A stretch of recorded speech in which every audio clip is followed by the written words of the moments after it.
the New York Times saying that when, if you said those words, which are true, and we all know this to be true, okay, it is unbelievable to hear a New York Times journalist say those words. Tucker Carlson did an hour and 51 minutes with the New York Times, and there's some gems in here. And sort of like you're in this kind of dreamland. It's like smoking hash or something. It's interesting. Very interesting. I'm Lulu Garcia-Navarro, and I'm in Maine to interview Tucker Carlson. For many years, Carlson was one of President Trump's most vocal supporters. I mean, I've always agreed with Trump's policies, always. And here I am with a full-throated, utterly sincere endorsement of Donald Trump. But recently, Carlson has publicly broken with Trump. He's not only come out against Trump's decision to go to war with Iran. This is the single most foolish thing any American president has ever done. He now says he regrets supporting the president. You know, we'll be tormented by it for a long time. I will be. Has become a vocal and influential critic of the administration. This whole thing is like dooming anyone connected to it. A man who can read the room for the foreseeable future, including the entire Republican Party. This puts Carlson at the center of a major battle on the right over Israel, over foreign interventions, and over the post-Trump world itself. Here's my interview with Tucker Carlson. Tucker Carlson. Thanks for having me. Why does Cenk like Tucker so much? Same reason why every Bangladeshi unk loves him. I swear to God, I think I know what the turning point is.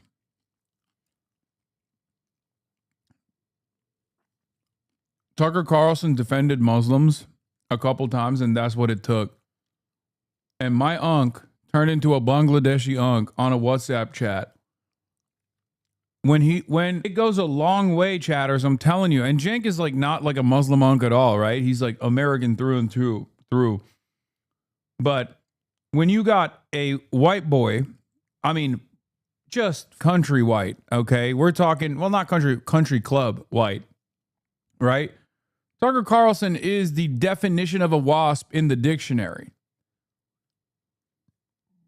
When you got a guy like that, especially a guy who is not only like critical of Israel, but also defensive of Islamophobia, a guy who has been a prominent leader in the right-wing movement, come out and defend Islam and defend Muslims, it's over. That played a big role, I think, in my unk assessment. And Cenk is not even like remotely Muslim. I mean, he's Mr. Atheist, right? He's like a little bit of a edgy Reddit atheist almost, even though he has duked it out with Sam Harris for years over the Islamophobia stuff. So it's obviously important to him, right? This is like an issue. It's understandable. It's an issue that pertains to social justice. And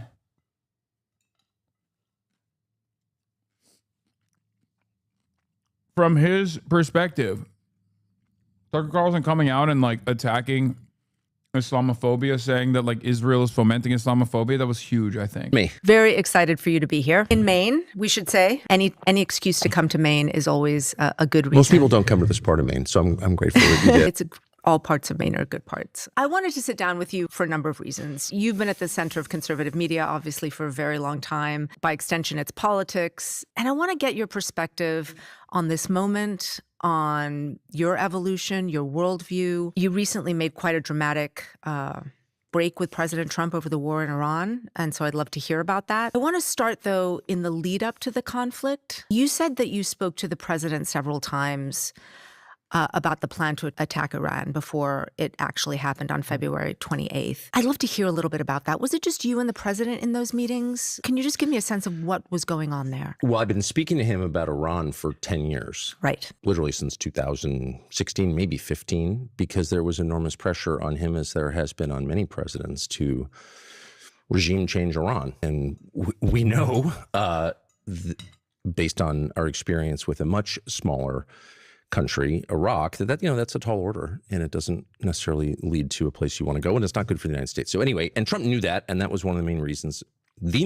actually, that I supported him during my time at Fox News and campaigned for him. And so it was really central to my views of Trump's candidacy and presidency. And so when it became clear in June that we were starting down this road toward a regime change war with Iran, I was just, I was baffled. I was very upset, not because I have allegiance to Iran, but because I thought it would be terrible for the United States, as it has been, worse even than I imagined. But I could see exactly where this was going, and he was under enormous pressure to do this, once again, as all presidents in my lifetime have been. So we talked a lot in June. He embarked on this effort to take out Iran's nuclear program, which was really just the opening salvo in a regime change effort. He knew that. I told him that. Charlie Kirk told him that. We did it. We got out. And then it became clear this winter in January that we were moving toward this thing that we're in now. And I was just absolutely panicked about it. Did he explain to you why he wanted to take the country into war? I mean,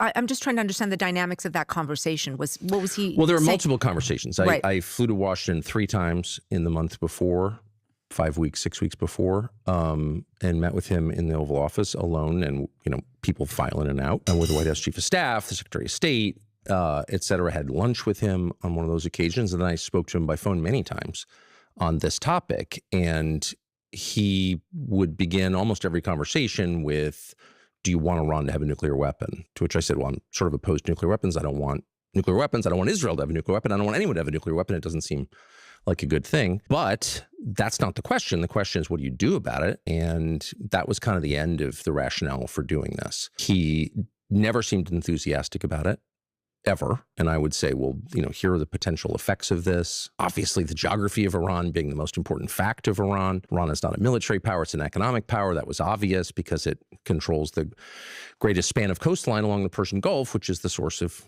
a fifth of the world's energy, et cetera, all well known now and well known to him then. And he, I think, perfectly understood the consequences. Why was he taking your calls then? Because if he knew your position and he understood the perils, I mean, was he trying to convince you to back the war? No, he made no effort to convince me at all, other than to say it's going to be all right. Everything's going to be okay. And I just didn't feel that way. None of this, I should say, was about Trump or my relationship with Trump or my feelings about Trump. I don't trust Tucker at all, but I think this stuff is very believable. Him having numerous conversations with Trump around Iran, I totally believe it. And especially Donald Trump turning around and going, nah, everything's going to be all right. That has been reported on. Okay, that has been reported on extensively, and I 100% believe that conversation took place like that. Exactly like that, where he was like, nah, it'll be fine. That is literally Trump's modus operandi. That's his MO. He just goes, oh, you think this is going to be a cataclysmic sequence of events that will destabilize the entire planet? Nah, it'll be fine. I don't understand why he cares about Iran. 2 reasons. 1, at this point, I think Tucker Carlson is somewhat of a Pat Buchanan-style isolationist, right? Which is ironic because for many, many years, he's on Pat Buchanan. Now, do I believe that Tucker Carlson's main reason for supporting Trump's political rise was his impression of his opposition to the war in Iraq and a new war with Iran? No, I don't believe that. I don't believe that. He's lying about that. He's a grifter. That is retconning of history. However,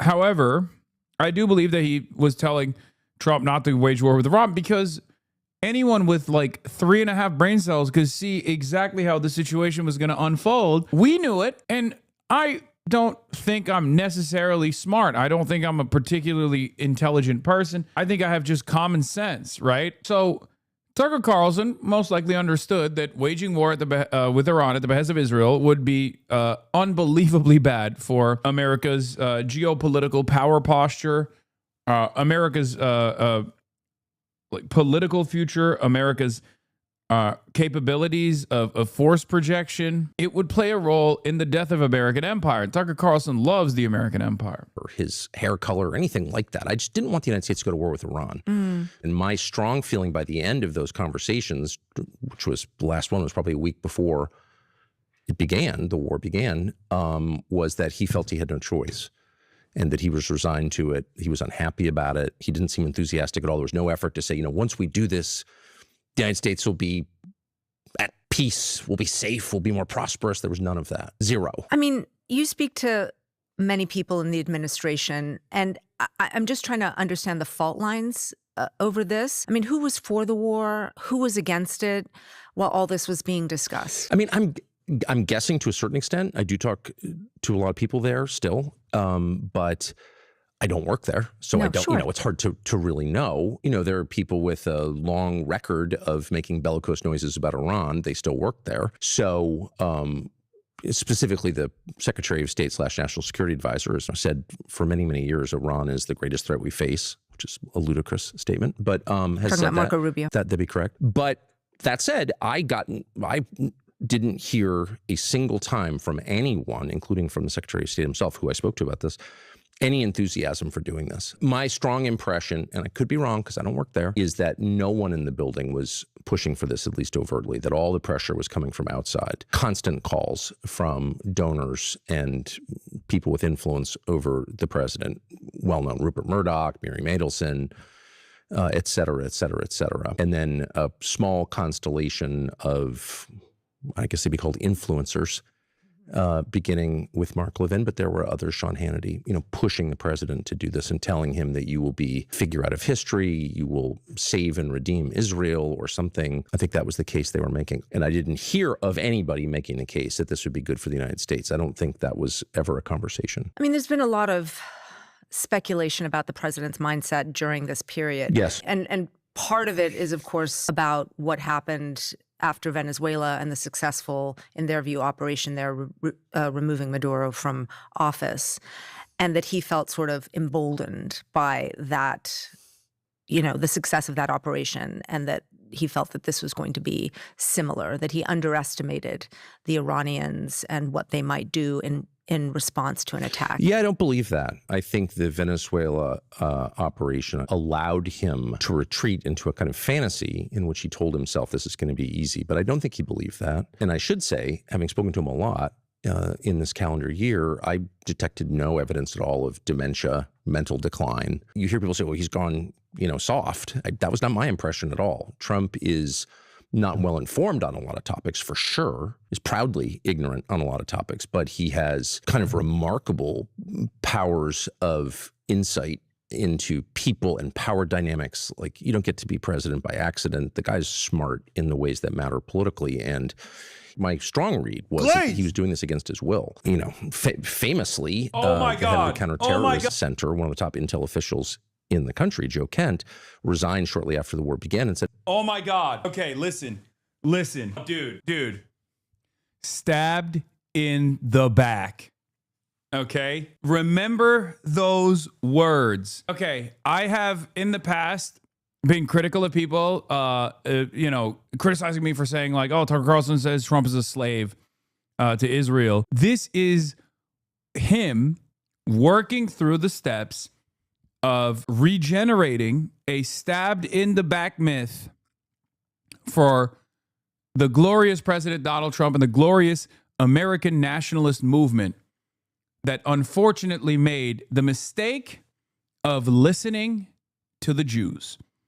Okay? 100p. For those of you who don't know, stabbed in the back is a myth from an anti-Semitic conceptualization from Nazi Germany era, the Nazi Germany era, the idea that like Jews stabbed Germany in the back, and therefore they must be punished.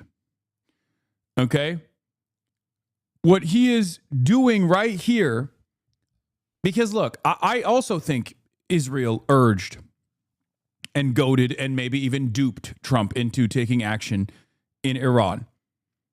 So I guess by some estimation, and I think my analysis is factoring in simply the truth, right? There is a little bit of an alignment with what Tucker and I are seeing. But if you actually scratch the surface, you realize that Tucker's sentiment here is to preserve the integrity and the myth of American imperialism being a force of good. Okay? I don't have that assessment. I don't believe that American imperialism and American empire is a source of good. Tucker does. So what he's basically trying to design here is the notion that Israel, the Jewish state, okay, he will never say it was the Jews that did it until it's like permissible to openly say that, right? Like until, there is no stigma whatsoever associated with that. That's what I mean when I say openly say that. But his assessment is most likely that, right? But he won't say it. But it's very clear that Tucker Carlson is trying to create this idea that not only in Iran, but also in Iraq as well, if you listen closely to what he says, that Israel was the one that manipulated the American administrations, both in the past and currently, into taking action that they did not want to take. The idea that Donald Trump reluctantly waged war with Iran is wrong. It's just wrong. He was not reluctant to wage war with Iran. The most charitable interpretation of actual events that took place is that Donald Trump thought foolishly that it would be similar to the Venezuela operation, but he was enthusiastic about waging war with Iran. I will never believe the idea that Donald Trump was forced, his hand was forced in the waging war with Iran. He really didn't want to do it. Same with Iraq. Americans just did not want to wage war with Iraq at all, but Israel, got America somehow to go and wage war with Iraq. Did Israel play a role in Iraq? Absolutely. It's obvious. They did. Benjamin Netanyahu came and delivered a very famous speech to Congress. Israel was very enthusiastic, no matter how the pro-Israeli side tries to make it seem like, Israel was not on board. American Jews were not on board, obviously, with the war in Iraq, as they are not on board with the war in Iran either, because they're American Jews. They're American. Okay? They're American first. They're just Jews who happen to live in America. The idea that they are unbelievably loyal and only care about Israel is definitely presented by a lot of Jewish institutions, but if you look at the polling, you realize that that's not necessarily the truth, right? Having said that, I don't make the same distinction for Iran. And you might say, why? Because with Iran, there is definitely a divergence in interests. Okay. Has America always wanted to blow up Iran? Certainly. For 47 years. But no president has ever done so. Donald Trump, on the other hand, has been unbelievably servile and unbelievably loyal to the interests of Israel, unlike any other president, with maybe the exception of Joe Biden. Okay. With Iraq, that was events set in motion far before Benjamin Netanyahu came and delivered a speech in front of Congress. But like I'm repeating over and over again, this is important to understand.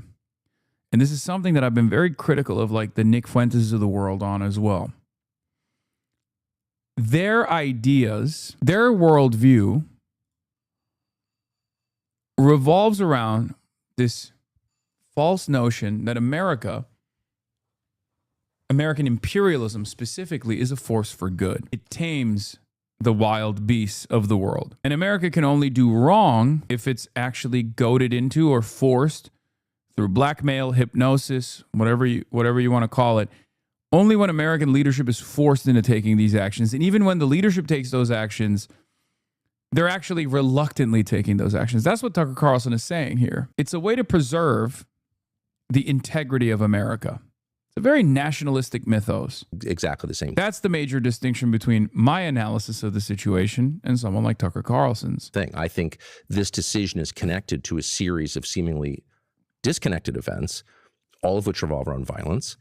And we need to find out more about how this happened. And he was, of course, dismissed and threatened with an F. It's a weird way to absolve America's crimes and the centrality of blame and put it back on Israel instead of both countries. And that is the reason why this is a very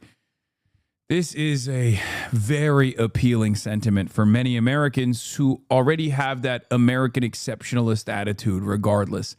That's what's so terrifying about this prospect, and that's precisely the reason why, for two reasons. One, it's much easier to blame the Jews than to blame ourselves, okay? That's number one.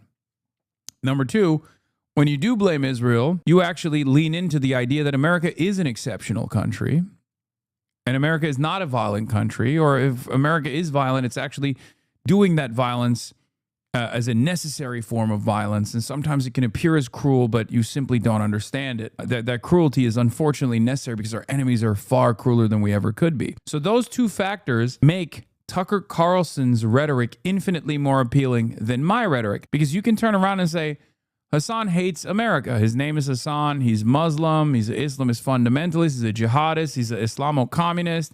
All this stuff. He's so critical of America. He hates America. He says America is bad. America bad. That's all he says. Liberals align with that unbelievably reactionary belief system as well. It's not just Republicans who 100% agree with that assessment. There are plenty of liberals who agree with it too, because American exceptionalism is bipartisan. And that's precisely the reason why this kind of nefarious propagandizing is, in my opinion, from the perspective of many Americans, much easier to understand. We lay the blame entirely in the hands of Israel. And in the interim, in the short term, this might be a successful way to decouple from Israel, and maybe some people are making that dangerous calculation. But in the long term, this will not solve the problems at all. After all, if it wasn't Israel, but if it was just America directly slaughtering kids in Gaza, would that be appropriate? Because the reality of the matter is, Israel is a vestige of empire, and therefore, when Israel is slaughtering children in Gaza, we are slaughtering children in Gaza. FBI investigation, and no one kind of followed up on that. And again, I don't know the answer,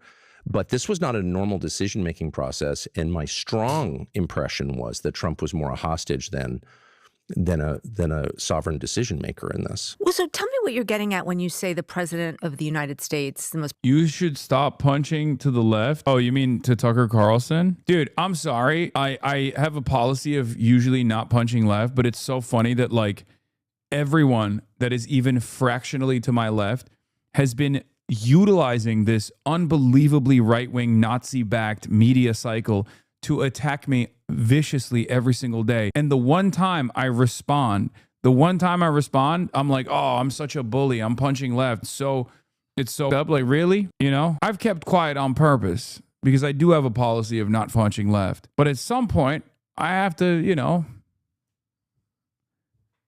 I have to force people to rein it in a little bit. Unless you were making a joke about Tucker Carlson being to my left, in which case I apologize. I autistically didn't understand your joke. Powerful country in the world had no choice. I don't know what I'm getting at. I'm just telling you what I observed. He seemed, and that's kind of the question. And what I'm really fascinated by is the lack of curiosity on display into how exactly this happened. What are the mechanisms by which a guy who's supposedly sovereign, in charge, granted this authority by voters, tens of millions of them, can't make a decision in the country's interest or even in his own interest? He knew, and I know he knew because I talked to him about it directly, that the consequences, potential consequences, were profound and profoundly bad. The end of his presidency, to start, which I think it has proven to be, he knew that. And he wasn't, this is my read, and I could be completely wrong. I don't know what's in his head, and I don't want to overstate my knowledge at all, but this is my strong perception on the basis of many conversations on this topic. He felt he had no choice. And he said to me,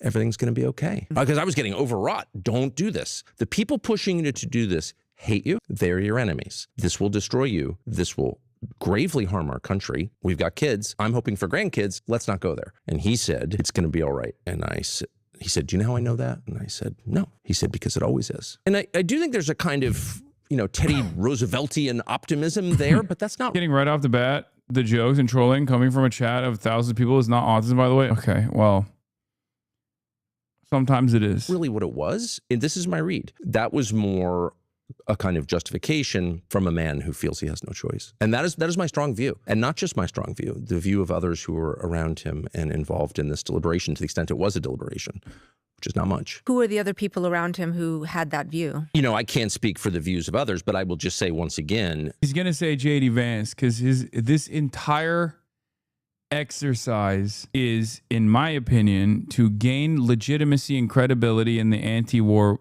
movement, in the anti-Iran war movement specifically, so he can lend that credibility either to the likes of J.D. Vance or maybe even for himself or potentially Marco Rubio. I think he's playing his cards close to the chest right now, okay? It's either going to be Marco Rubio, J.D. Vance, or maybe even Tucker himself. That I never saw, nor did I hear about anybody who works for the Trump administration, anybody who was enthusiastically pushing this war on Trump, going in and being like, you know what, you want to be a truly great, you want to make this country great again? We need a regime change effort in Iran. And instead, you know, there were a lot of cowardly people, as there always are, and Trump engenders cowardice in the people around him through intimidation. And there is a kind of quality that he has that's spellbinding, and I think it probably literally is a spell. And the effect is to weaken people around him and make them more compliant and more confused. And I've experienced this myself. You spend a day with Trump and sort of like you're in this kind of dreamland. It's like smoking hash or something. It's interesting, very interesting. And there may be a supernatural component to it. I'm not a theologian, but it's real. And anyone who's been around him can tell you it's real. But whatever the cause,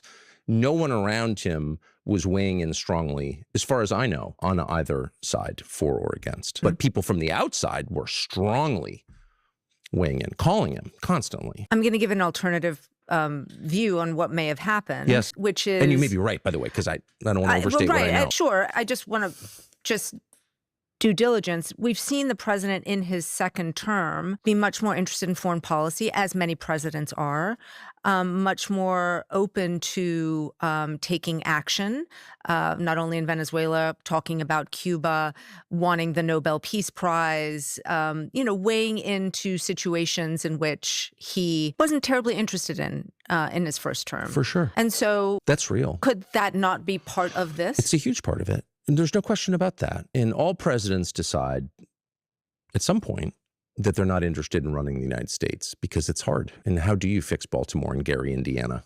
And what do you do about homelessness in Los Angeles? Like, these are hard questions. We can't even make Head Start work, despite, many billions and a lot of sort of well-meaning. How about you shut your mouth on stuff you know nothing about and leave it up to experts like a local defense contractor? True. The mom and pop local defense contractors. I apologize to official Lockheed Martin, their official account in the chat. Clearly I was wrong. People working, spending their lives on it, can't make it work. So these are hard problems, and I think it's universal. It's a universal experience among American presidents, but also among U.S. senators to decide, like, I'd rather run the world because the details are opaque. I don't speak these languages. I can seem...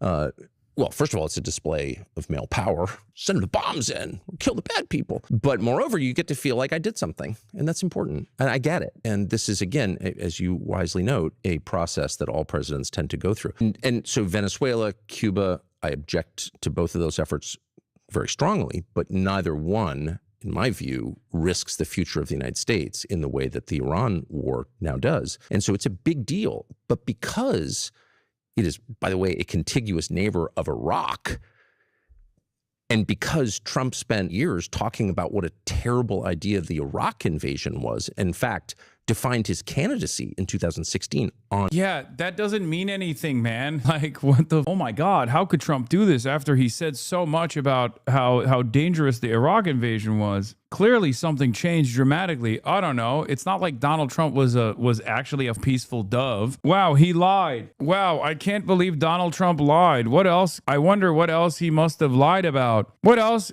did he lie about? For example, he said he was going to drain the swamp. The DC swamp has been swampier than ever since Donald Trump got his money molestation paws on it, especially in the second term. I mean, he even lied about locking Hillary Clinton up, which was an unfathomable L. It could have been the one upside. This is like little baby upside. And Hillary Clinton still roams free. You know what I'm saying? It's like... yeah, Russia, Ukraine fixed by day one. He just lies about everything. It's easier to find what he's saying. It's easier to find something that he said that is like truthful than it is to calculate all the lies. Yeah, new Trump truth. I will soon be reviewing the plan that Iran has just sent us, but can't imagine that it would be acceptable in that they have not yet paid a big enough price for what they have done to humanity and the world over the last 47 years. Thank you for your attention to this matter. Donald J. Trump, President Donald J. Trump. That point, it's hard for me to believe that he just sort of organically reached this place at the end of February. He's like, oh, I think it's a good idea. He did not think it was a good idea. Shutting down a fifth of the world's oil and gas? Of all people, Trump knows that's bad. You said he's a hostage just now. You told the BBC he's a slave to foreign interests. Correct. So I just want to ask you to be sort of explicit. I mean, Trump is being held hostage by whom? By who Benjamin or by Netanyahu what? and by his many advocates in the United States. And we know that not simply because Trump started the war on February 28th, but because he couldn't get out. See, then it's the modern Bailey. Like, now he's when asked a direct question, he's going to go back to like very reasonable criticism, right? Like his starting point was like Trump is very clearly reluctant. The real question here isn't just to ask him like who's doing this, okay? The real question isn't who's doing this because everyone knows who's doing it. It's correct. Tucker Carlson is saying something true. The foundation for defending democracy is literally an Israeli cutout in Washington, D.C., okay? The administration just yesterday posted a Foundation for Defending Democracy graph. Like, they are not hiding it. They've copied and pasted FDD statements. FDD is straight up an Israeli cutout. That's all it is. Its original name was called Emet, which means truth in Hebrew. Its stated goal when it was incepted was to do advocacy for Israel in the United States of America. This is not a secret. So just understand that when the admin is doing that and hiring an FDD guy, it's very obvious. Yeah, Trump admin as negotiating team Nick Stewart from FDD Action joining Witkoff's Peace Missions Office. Like, that is an Israeli agent, okay? Yes. FDD was founded in 2001 as Emet, Hebrew for truth. And in their initial IRS filings, they wrote, not Hudson, not the Washington Post, they wrote that their purpose was to provide education to enhance Israel's image in North America. One is welcome to believe that a group that explicitly states its purpose for existing to enhance Israel's image in North America does not advocate for Israel's interests, but this would not be a credible position.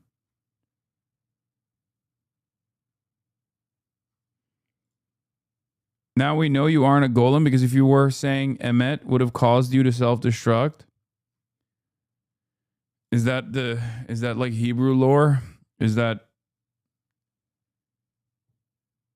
Emet is a reference to the golem of Prague, the clay defender of the Jewish. Oh, you mean John Fetterman? He can't say Emet. Make Fetterman say it. He'll collapse. Yeah, now we know the secret words. Anyway, so it's very clear that Israel he can't say, that's John Fetterman actually can't say it though, because he's a stroke victim. So he's like OP. His clay golem ass will never fall apart. He'd be like, A.T. John Fetterman trying to say Mehmet Oz accidentally says Emet Oz and then perishes on the spot. Mehmet Oz? Oh, no. Out of it. He declares we're having a ceasefire. This was 4 weeks in. He says we're having a ceasefire and we're having these talks and they're going great and we're going to open the strait. And Iran says, yeah, one of our conditions is Israel's got to pull back from southern Lebanon. You can't use the Iran war as a pretext for stealing more land from a sovereign country. That's not your country. Like, no. And it's not just Iran who felt that way. I think the rest of the world's like, what are you doing? I thought we were, fighting the great existential threat, Iran, and now you're taking the opportunity to take Lebanon shore of the Litani River and bombing downtown Beirut. Like, what is this? Anyway, this was all very well known. And within hours of announcing this, Trump announcing this, Israel publicly, in a way that was designed to get the attention of everyone, including the Iranians, starts killing civilians in Lebanon. Now, what was the point of that? Not to secure the Israeli homeland. The point of that was to end any talk of a negotiated settlement, to keep this going until Iran was destroyed and chaotic, which is the Israeli goal. I'm not attacking Israel by saying that. Their goals are different from ours. They're a different country. Yeah, they would argue, of course, that what they are doing is neutralizing the threat that's been persistent in Lebanon through Hezbollah. Oh, okay. But, I mean, they invaded Lebanon in 1982. Okay. So that was 44 years ago. They've had a lot of experience in Lebanon, a lot. They've had a lot of time to fix Lebanon. They killed Nasrallah. They blew up Hezbollah with explosive. Again,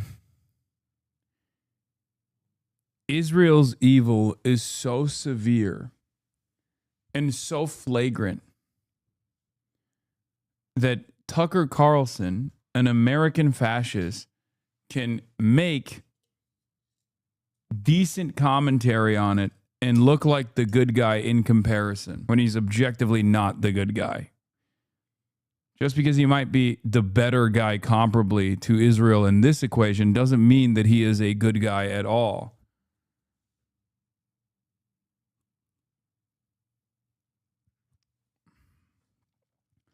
The other problem here is that you can't talk to Tucker Carlson as a liberal Zionist. This is the exact same issue that The Economist ran into.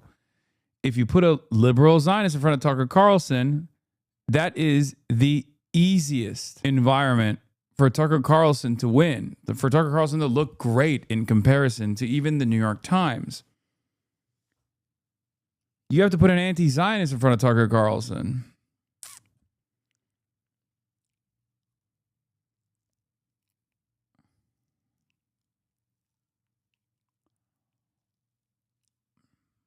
That's the only way to highlight the contradictions. Pagers, like they've done a lot since October 7th in Lebanon. They chose that moment to derail the negotiations. And they've done this repeatedly. And so my perspective as an American is, look, we're the United States. We're a country of 350 million people. You are wholly dependent on us. You're a country of 9 million people with no natural resources. I'm not against you, but like we're not co-equals here. But the point I'm making is Trump could not restrain Netanyahu. Netanyahu is the one person Trump could not say, hey, settle down, or we'll just defund you and your country will collapse in about 10 minutes, which is true. Israel can't defend itself without the United States, despite whatever propaganda you may have heard. So again, it's not an attack on Israel. It's an attack. Mehdi Hassan, oh my God. Oh my God. Someone like myself would do very well, I think, in front of Tucker Carlson, but Mehdi Hassan is like the perfect antidote, okay?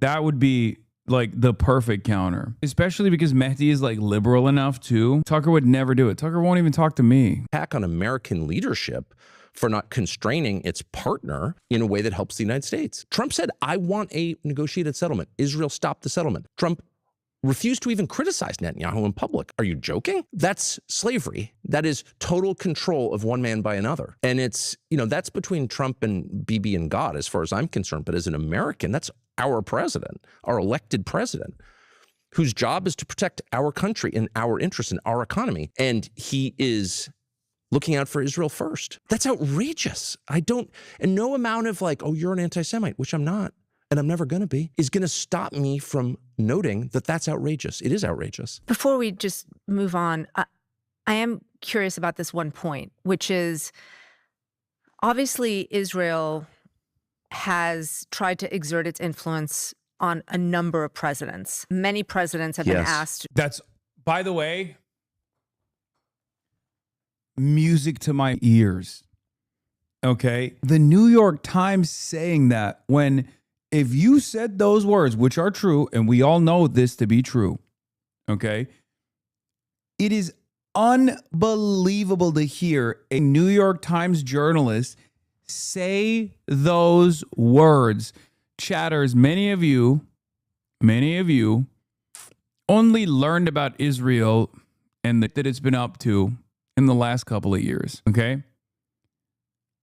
But if you've been at this game for a long time, like the idea that the New York Times would say Israel has tried to exert influence over every American president. Wow. God, the permission boundaries have expanded so much. Yeah, she said, obviously. She even started with obviously. Oh, was it obvious? It was obvious to me. You say that 4 years ago, you're going to anti-Semitism prison. Okay? You say that 4 years ago, you are never having a career. Your media career is over. If you say that at the Jiffy Lube, your job at the Jiffy Lube is over. You can't work for another auto mechanic for the rest of your dang life. You got to move different zip codes. Canary Mission's coming after you. They're doxing you. They're doxing your family. They're doxing your dog, okay? So the fact that the New York Times, the paper of record, and its representative is openly saying, obviously, oof.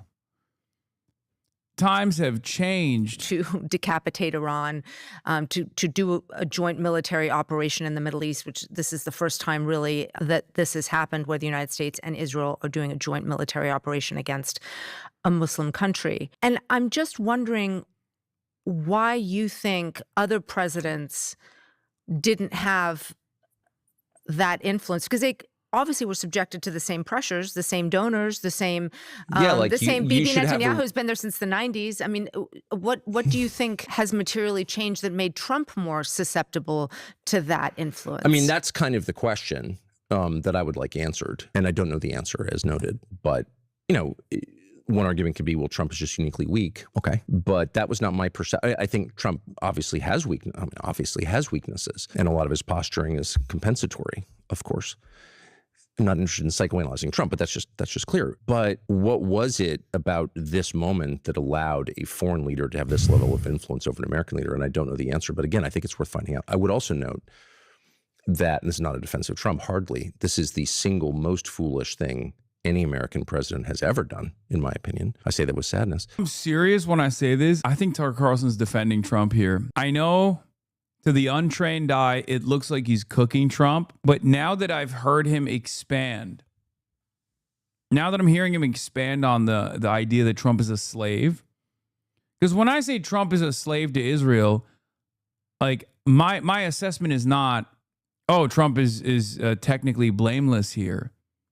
Right? Tucker Carlson, on the other hand, is very clearly designing this narrative that like Trump actually didn't want to do this at all and was somehow a victim, was somehow forced into doing it. We'll see how Trump responds to this interview too. I want to know. But many American presidents have put Israel's interests before our own. I would say the Iraq War was a very obvious example of that. I mean, he's not defending Trump. He's extending sympathy for his base. I think he's not extending sympathy, but you're right. You're right there. He's trying to maintain the base for what comes next. Cheney's office was completely controlled, and I knew almost all of them, by people who were putting Israel's interests above America's interests. So I think the Iraq War was, to a great extent, a product of that. And I believe that Trump felt exactly the same way, because I talked to him about it a lot. So like, what changed about Trump? What changed after 10 years, more than 10 years of telling us our leadership is weak, they act against our interests, they're stupid, they're foolish, they're bought off by foreign powers and by domestic donors. I mean, that was Trump's case. That was his whole pitch. That's why he got elected. To switch on something this big in the space of a few months, I mean, that bears some examination. That's all I'm saying. I want to note, in 2020, when President Trump killed Iranian General Qasem Soleimani, you went on your Fox show and said, and I'm going to quote here, there are a lot of awful, bad people in the world. You can't kill them all. It's not our job. And you asked, why are we jumping into another quagmire from which there is no obvious exit? But it wasn't until... Isn't he making Trump fully accountable for saying he's mentally stable? No. Him claiming Trump's mental stability, saying that Trump is mentally stable, is not to actually redirect the blame back to him. It's to say there are other dangerous forces that took this mentally competent man and forced his hand into taking action here. Okay? It's precisely because he doesn't say Trump is actually insane. He's like lost a step. He's out of his mind that led me to arrive at this conclusion. Okay? He's saying Trump is competent. He's just saying that there are more powerful forces, puppeteers holding the puppet strings above Trump's head. I think his implication is it's blackmail, by the way. I think that's the narrative through line. Israel, Epstein files, blackmail, which, by the way, it's not that crazy of a theory, I'll admit. Like, I don't think it's that crazy of a theory at all. Like,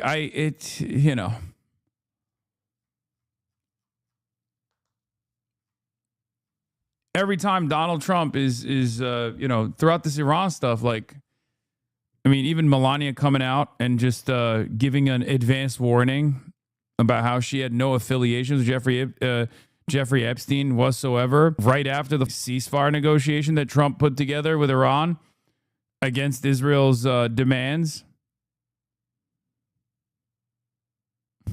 I don't know. Awfully suspicious timing from Melania Trump to come out and defend herself in advance against whatever might come out. I was not heralded for saying that. I don't think I've ever been more criticized. I just really quickly note, I'm opposed not simply to foreign interventions, as you said. I mean, most of them anyway, those not undertaken in self-defense. I'm against the whole frame. I'm against the idea that... I agree with the theory here, but how does that defend or even absolve Trump? It pins him back to being a pedophile. It doesn't have to be him. Here, are you ready? I'll tell you a beautiful story, okay? I'll present it just like Tucker would, in a way that still preserves the integrity of Donald Trump. Donald Trump is a rich guy in Palm Springs, was around a lot of powerful people, and maybe he didn't know what those powerful people were up to. Jeffrey Epstein certainly seemed to be one of those powerful people. There's plenty of photos with Donald Trump pictured around Jeffrey Epstein. But Donald Trump knew that Jeffrey Epstein had done something wrong. He has tremendous insight. He's a people pleaser, but he also can read people. So he kicked Jeffrey Epstein out of Mar-a-Lago. But the damage was already done. There's a lot of loved ones that Donald Trump had in his orbit that he wanted to defend. Perhaps Israel was using some of those loved ones, like Melania Trump. After all, What powerful man would allow their wife, their loving partner, to be disparaged, ritualistically humiliated in media? What's going on? So it was actually how honorable Trump was with the Epstein stuff that caused him to, try to defend his wife or another loved one. You know what I mean? Hezbollah and Hamas are at the center of our domestic conversation. Like, they're the big problems we face. They're not. Like, they're not a bigger problem than like the behavior of Citibank. I'm sorry. Russians bought a lot of homes in Florida back then and now. Dude, that's so funny. Compromat. Yeah, dude. The people blackmailing the pedophile president are the Russians and not Israel. Like, it's funny that to, at this stage, be like, Russia is the one that was the destabilizing factor here. Agent Krasnow. Yeah, maybe Russians who live in Israel, who operate as agents of Mossad. Credit card debt is a much bigger problem than Hezbollah will ever be. So stop with this. Stop with the brainwashing. This is bonkers. I live here. I'm almost 57. I've lived here a long time. Hamas and Hezbollah, while they're not getting my endorsement, are not relevant to the experience of most Americans. So like, once you start thinking like that, you betrayed your country. So it wasn't until President Trump threatened Iran's civilian infrastructure with a profane Truth Social post this past Easter Sunday that you actually started quite explicitly speaking out against him. Yeah, you can't attack Jesus. How's that? Well, in a monologue on your show, you said, "How dare you speak that way on Easter morning to the country?" Tell me what you were responding to right then, because it really is, I think, a seminal moment for you in terms of publicly breaking with the president. So I will say, I don't do monologues, so that's ad lib. So that's just, I didn't write it, don't have notes. It's just like, that's how I feel. So it's probably not as coherent as it should be. But that was really just an emotional reaction to the experience of waking up on Easter Sunday, the holiest day on the Christian calendar, and a day of joy and hope, literally the resurrection of Jesus, and seeing Donald Trump using profanity, threatening to... He just mocked you, saying he wouldn't endorse Hezbollah. Yeah, that's why the New York Times is not doing a 2-hour sit down with me and is doing a 2-hour sit down with this danger, Tucker Carlson. What do you think is the reason? Because Tucker Carlson is unbelievably safe, okay? By the standards of being critical of American foreign policy, Tucker Carlson has spent most of his career as a commentator defending American foreign policy. Well, the New York Times did do a podcast with you. Buddy, this is very different than that, okay? This is the interview portion. It's an entirely separate segment designed around understanding the nuances of one singular person. Very different than me going on Ross Douthat's show to get yelled at by Ross Douthat at a time when, right after Charlie Kirk's assassination, they were trying to present me as a dangerous figure that should be prosecuted by the American government and not some liberal like Jimmy Kimmel. That's what Ross Douthat was trying to do in that convo, trying to jam me up. Or, I don't know, going on New York Times podcast to talk about like micro-looting or whatever the fuck. This is very different. Murder civilians. I mean, that's a crime. That's a moral crime. So to brag about that and then to mock Islam, I don't think you should mock people's faith. I don't care if it's Judaism or Christianity or Islam, but it's especially galling as a Christian I voted for Trump. It is actually kind of crazy because Tucker Carlson is like a media figure, mainstream media figure, has been around for a very long time. And I think in the last 2 months, I've probably gotten more reporting, like more negative reporting from both Fox News and also CNN and other like liberal outlets, as opposed to the Tucker Carlson commentary hour. Like, Tucker Carlson certainly receives a good deal of that. He's critical of Israel, so obviously he's anti-Semitic narratives, right? He definitely has been on the receiving end of a ton of hit pieces, but never to this degree, never to this severity. Perhaps it's because he doesn't say certain things. Like, Tucker Carlson is not going to ever endorse any sort of militant resistance against America or Israel, right? He's never going to do that. He's never going to do that. He just said he opposes mocking Islam. He's not that dangerous. Don't you think his anti-Zionism makes Tucker Carlson less dangerous? Wait, what are you talking about? No, we're talking about dangerous from the perspective of mainstream media, chatter. You're misunderstanding. He's not an anti-capitalist. He actually is a defender of capitalism, and he's not an anti-imperialist. 2024, and one of the main... He's not even anti-Zionist. He's not even an anti-Zionist. His job isn't to try to explain to people why certain groups that have been dominated for 80 plus years are going to inevitably fight back. At most, he'll say, Hamas and Hezbollah are not my primary concern. What's going on? Why are we even talking about these guys? They're not dangerous to America or whatever, you know? Typically. But I voted for him this last election and campaigned for him in a bunch of cities with him because I felt that there was clear persecution of Christians in this country, people of faith. And it was demonstrable. And I felt that Trump, and I based this on his explicit promises, would be a protector of, never thought Trump was a Christian for a moment, but I thought that Trump, I took him at his word, would be a defender of faith, people of faith who need to be defended. And this country exists to defend them. It's in our charter. So anyway, I was just completely outraged by that. Since that moment, you've gone even further. You recently said on your show that you'll be tormented for a long time by the fact that you played a role in getting Donald Trump elected. And you said, I'm sorry for misleading people. That's gotten a lot of attention, as I'm sure you know. I don't know because I don't Google myself ever. I would like to understand exactly what you mean. Can you explain? I'll tell you what I mean. I truly believe that the baseline requirement, the ticket of admission to the conversation is admitting when you are wrong. And I spent 10 years defending Trump on Fox News. I'd probably do it again because on the issues I agree with him. I never defended a single thing I didn't believe. But at this point, the consequences of this decision are so bad for the United States and for my family and your family that you just have to say it out loud. Like, I'm a small reason. I don't think I moved a lot of votes, but I tried to. I told people. Is there a greatest hits of Tucker Carlson being a white nationalist so we can exposure therapy some chatters? Hold on. God damn it. I looked up his song Piker Tucker Carlson breakdown. And the first, all that comes up. Oh, there it is. That's what I was looking for. Hi, Tucker Carlson's white pilling your dads every night. On the left, you may have noticed everything is about race. Everything, even things that have nothing to do with race. So this is from 2018, okay? October 3rd, 2018. 100,000 views on the Young Turks, okay? Ironic because if you search Hassan Piker Tucker Carlson, you find articles comparing me to Tucker Carlson. That's what is at the top of the algo from JNS and whatnot, but here it is. Tucker Carlson's white pilling your dads every night. On the left, you may have noticed everything is about race. Everything, even things that have nothing to do with race. There's one thing Tucker Carlson hates. It's continuing to wear bow ties. That and talking about race. Unless it's about preserving the white race. Everybody gets a safe space except white men. They are hated and despised. Attacking white men for being white men. Attack white men for their privilege in a whole bunch of ways. I was handed a box of saltine crackers, and in a group chat during the event, a student photoshopped my face onto a cracker. This is what Tucker Carlson's doing with Bill O'Reilly's coveted 8 p.m. slot on Fox News, which is currently the third most popular cable news show in the country. By the way, just to pause, I assume that's a slur against your ethnicity, correct? I've talked about this on my Twitch a lot, but only the most important subjects are covered on Tucker's show, like white genocide, which is in fact something that the left is advocating for, apparently. But he did not notably advocate for genocide. A Georgetown professor called Christine Fair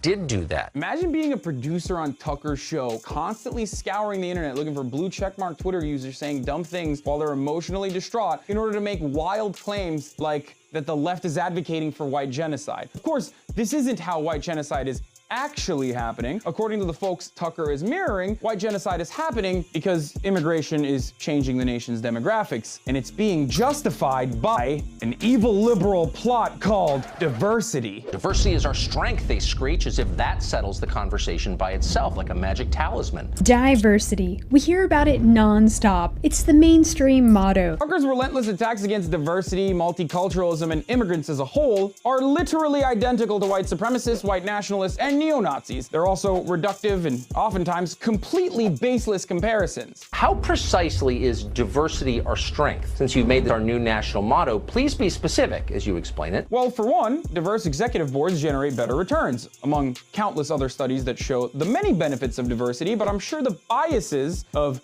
racially anxious agitators are more important than empirical evidence. Can you think, for example, of other institutions, such as, I don't know, marriage or military units, in which the less people have in common, the more cohesive they are? Well, Tucker, you have the most in common with your family members. Are you suggesting keeping marriage within your family? Why do you want to have sex with your cousins, Tucker? Also, as far as non-diverse militaries... Interesting that I was doing the inbred joke even as far as back in 2018. For the record, another moment of irony is now the inbred jokes that I use against like Jewish supremacy is now being presented as like the utmost maximalist anti-Semitism. Not new to this. You're true to this. Thank you. Damn, Unc. You even looked old back then.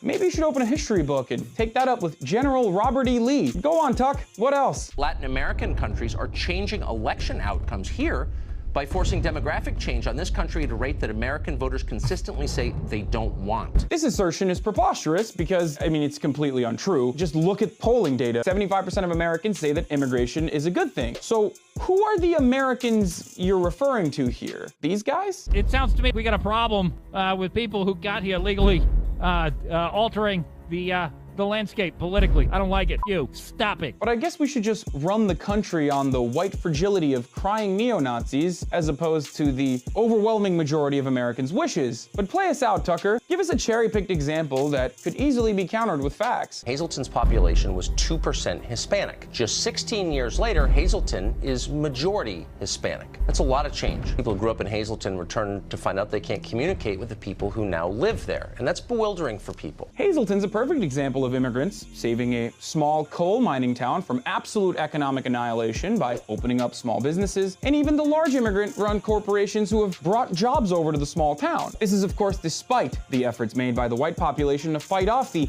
immigrant scourge with unconstitutional regulations. And even the Nat Geo article that you're using here to advance your narrative mentions the reality that immigration has drastically improved Hazleton. But you won't hear that part because Tucker's not in the business of making America better. He's just trying to do white identity politics. And I'm sorry to tell you this, Tucker, but facts don't care about your feelings. I'm Hassan Piker. If you're... Was that a little taste for you guys? Was that good enough? Am I crazy? Or is the New York Times podcast lady actually trying to argue insulting Jewish people is worse than the mass murder of children? Oh my God. Oh my God. There ain't no way she did that. Oh God. Of course she did that. Oh God. What are these people doing, bro? I swear to God, they literally are just like, if you wanted to present like a perfect vehicle to make people more anti-Semitic, this would be the vehicle to do it with. Like that's an insane thing to say. This guy will keep us out of the next Iraq. Specifically, will keep us out of a regime change war with Iran. And here we are in the middle of a regime change war in Iran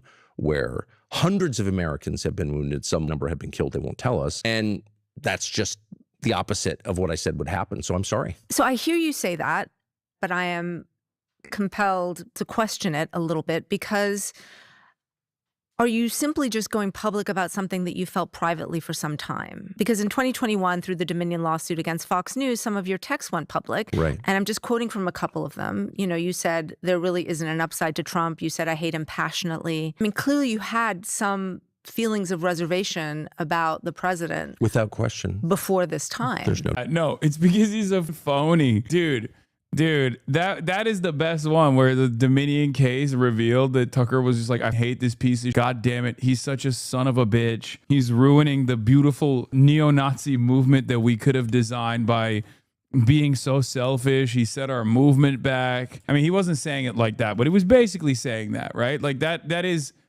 I hope you guys understand that's precisely what he was angry about.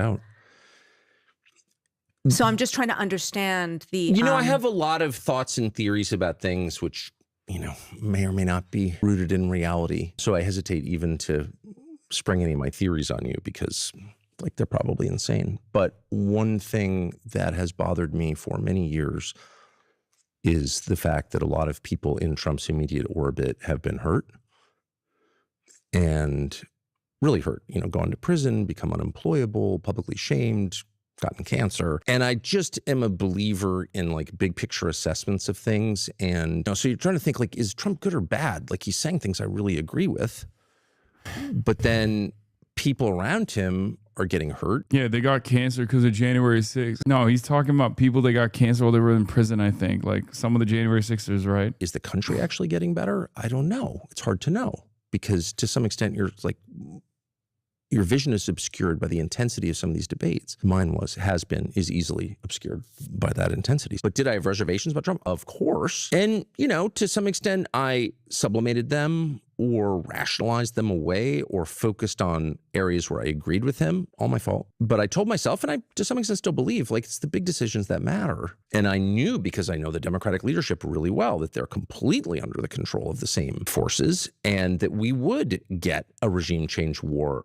inevitably in Iran if they were elected. And so I told myself, Trump is the way to avoid the really bad thing. Come back to this moment for you, which is there's the political case against Trump that you make. But I do want to ask you about the moral case that you've been making as well. And that's a word that you've used. You know, in that monologue responding to Trump's Easter post, you said that Trump's comments were evil. And I just want to understand that a little bit better. Do you think only his comments are evil, or does the evil extend to Trump himself? Is he evil? I just want to be really clear that there's a lot of evil in me and in every person. So when I was calling Trump evil, I was doing Christian style. Okay. I was doing it Christian style. Now, obviously that for us, that's a satisfying statement to hear from Tucker Carlson, because he is objectively evil, but he's not doing that right now. I just need you to understand. He's doing like when I call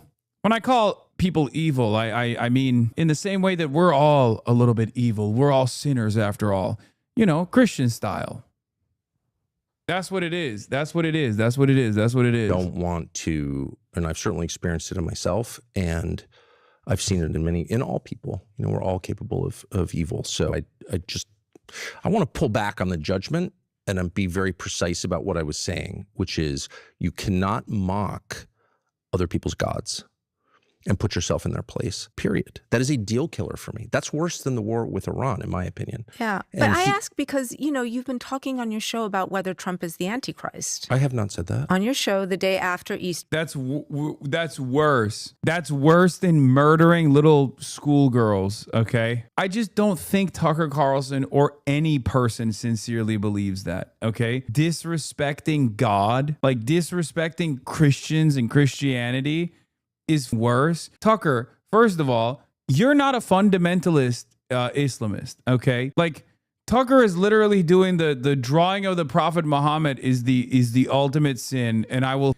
fight you to the end. But this time for you know, disrespecting gods. Like, shut up. You don't believe that. You have in the past openly stated.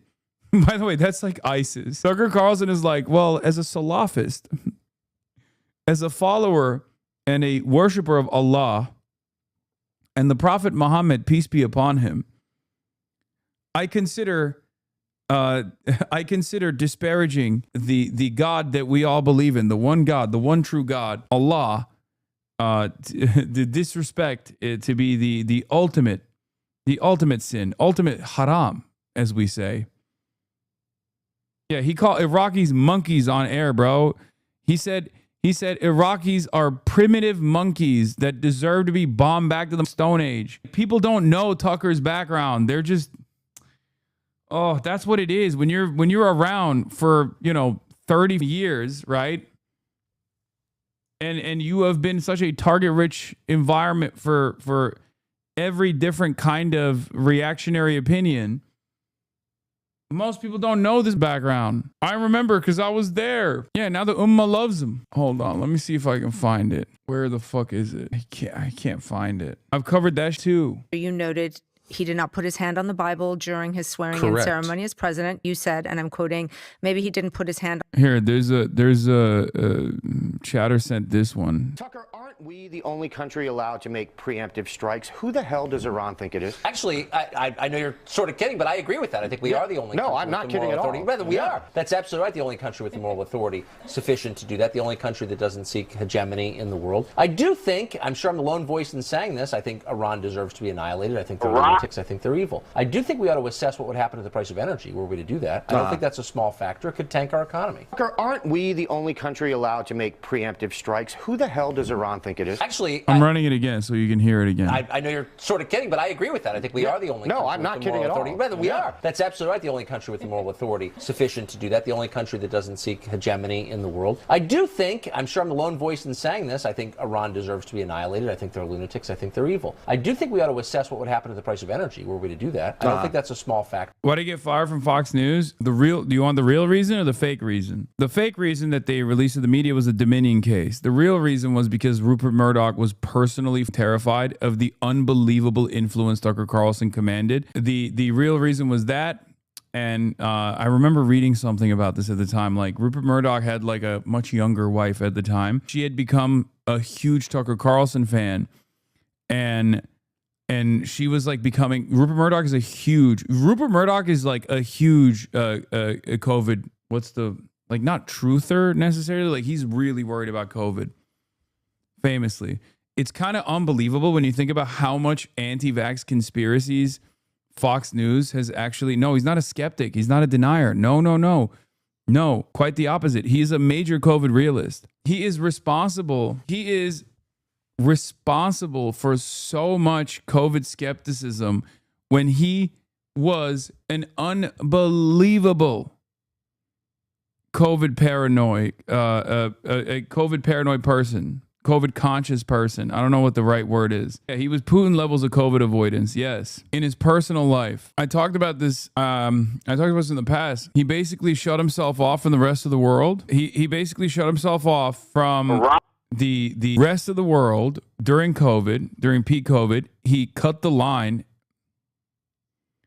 and got the vaccine before anybody else did. And it's really funny because he's terrified. He's old and he's terrified of dying. And he was really, really, really scared of COVID. And yet all of his newspapers, all of his media outlets did so much harm, so much unlimited harm to the discourse. Iraq is a crappy place filled with a bunch of, semi-literate primitive monkeys.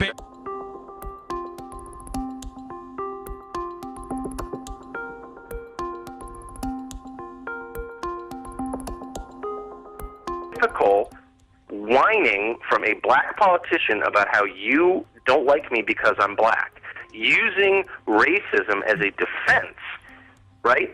I can't. Yes, I know he apologized for defending the Iraq war, dude. Yeah, I know. He was a silly little 34-year-old or something at the time when he was saying all this stuff. He was just a guy who was duped, okay? I know. You people will believe anything, okay? It's awesome. I've spent my whole life in the media. My dad was in the media. His dad was in the CIA. A big part of the revelation that's changed my life is the media are part of the control. Calling it one of the biggest regrets of his life. I know. He's changed. It's just crazy because nothing else changed. Control apparatus. Like, there's no...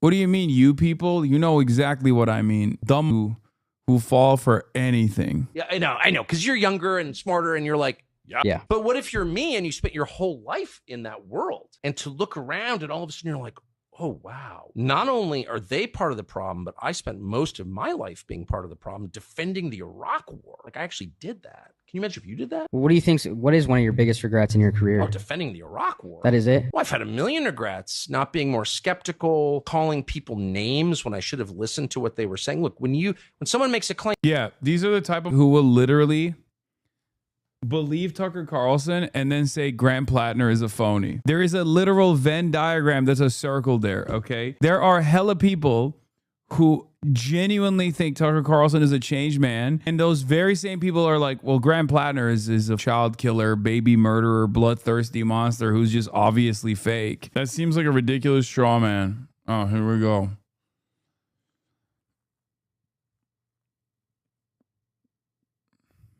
At least I couldn't catch you defending Tucker Carlson. At least you are sincere, and you are sincerely skeptical of Tucker Carlson, so you're safe for today. But if I catch you in an inconsistency, it's over. No, I'm just kidding.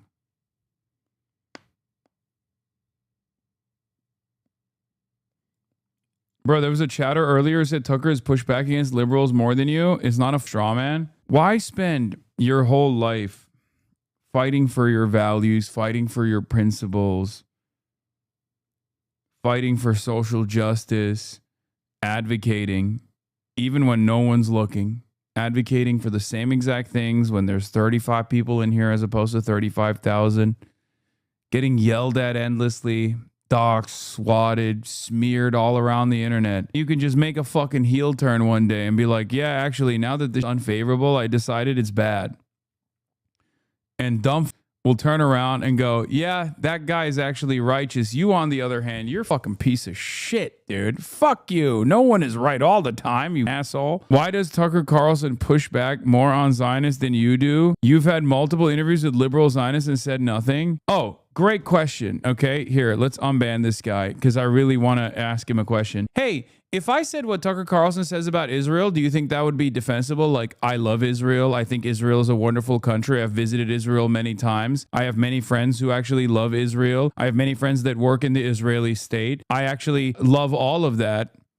Do you think that you would be as skeptical of Tucker Carlson as you are of me in that situation? Because I can tell you the answer. You glaze Tucker Carlson, and he said all of those things. I never have. You're a rube, jackass. Tucker Carlson is a liberal Zionist, but they're not wrong. They're not wrong. What kind of pushback is Tucker Carlson offering to liberal Zionists if he himself is a liberal Zionist? You just literally undermined your own argument. Is he turning on the mirror and debating himself? Like, what the fuck are you talking about? First of all, Tucker Carlson is not even a liberal, so he's just a Zionist, I guess. This is what I mean. Some of you guys are a little bit lost. I'll admit. I think you're a little bit lost. You're a little inconsistent. You don't have a consistent standard. I've given many interviews at this point as to why I align myself with people who I disagree with on the issue of Israel, including people like Bernard Sanders. I've addressed it because you know who always brings that up? Fucking Zionists do, okay? They always bring that up. They're like, you say liberal Zionism is equivalent to liberal Nazism. It's oxymoronic. How can you say that, but then also work with people who would be liberal Zionists themselves? And I tell them, this is not a contradiction from my estimation. As long as someone is a liberal Zionist, but is not actually presenting themselves as a hurdle in front of anti-Zionists, as long as they're not like stepping in front of anti-Zionists and saying, no, this is a bridge too far, then I can still work with those people, especially if they have their position in the political spectrum is still far better than the overwhelming majority of people that are talking about this issue. Okay. And the argument that I always present is this: I'm anti-white supremacy. There are plenty of resilient white supremacist attitudes that the average American has. Okay. Do I just automatically write them off, or do I try to convince them? Do I try to talk to them? Do I try to work with them? Because if I were to write them off in the same way, because white supremacy is a fascist ideology as well, okay? I'm anti-fascist. One can say they're anti-fascist and then, I don't know, try to rid themselves of any association they have with people who have fascist tendencies in the same way as people that have Zionist tendencies. When you question the journalists on what they mean by Israel's right to exist, you couldn't push back a little on Matt Duss. I dislike disingenuous ultras too. Wait, what? When you question the journalists on what they mean by Israel's right to exist, you couldn't push back a little on Matt Duss? Do you like even this assessment is wrong, because Matt Duss, regardless of the role that he's occupied, is infinitely closer to our worldview than the Economist, you dumbass. What are you talking about? The Economist woman was like straight up defending Israel, and that's not true. I literally did actually push back on Matt Duss's defensive and offensive weapons distinction. You just don't think it was sufficient because I didn't call him like I don't know, a neo-Nazi that I can't have any conversation with or any reasonable disagreements with. But once again, you say I dislike disingenuous ultras too, but then you turn around. Oh God, this is gonna restart another cycle in the discourse. Again,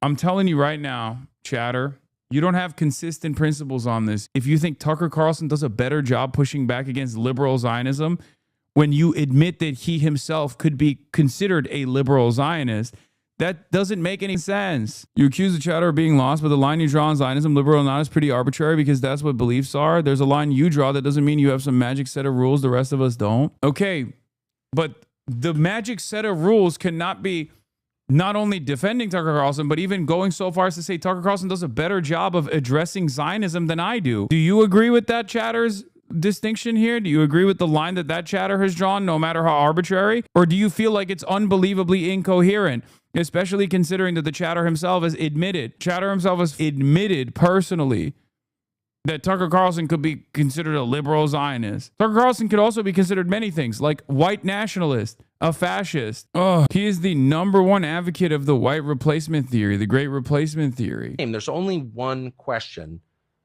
that's important at the very beginning, which is the claim true or not? So I say, you committed murder or you rigged the last election before you...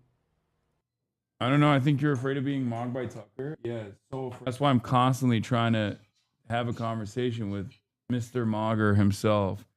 And he's the one who's avoiding it. Ball's in his court, buddy. What? Attack me as a crazy person for saying that. Maybe you should explain whether you did it or not. You know what I mean? Yeah. And for too long, I participated in the culture where I was like, anyone who thinks outside these pre-prescribed lanes is crazy, is a conspiracy theorist. And I just really regret that. I'm ashamed that I did that. And partly it was age, partly it was the world that I grew up in. So when you look at me and you're like, yeah, of course they're part of the means of control. I'm like, that's obvious to you because you're 28, but I just didn't see it at all. And I'm ashamed of that. Isn't that what the media tries to do, though? It's their only purpose. Right. They're not here to inform you. Really? Even on the big things that really matter, like the economy and war and COVID and like things that really matter that will affect you. No, their job is not to inform you. They are working for the small group of people who actually run the world. They're their servants. They're their Praetorian Guard. And we should treat them with maximum contempt because they have earned it. I've never said Tucker likes Israel worse than the people who they're attacking. What?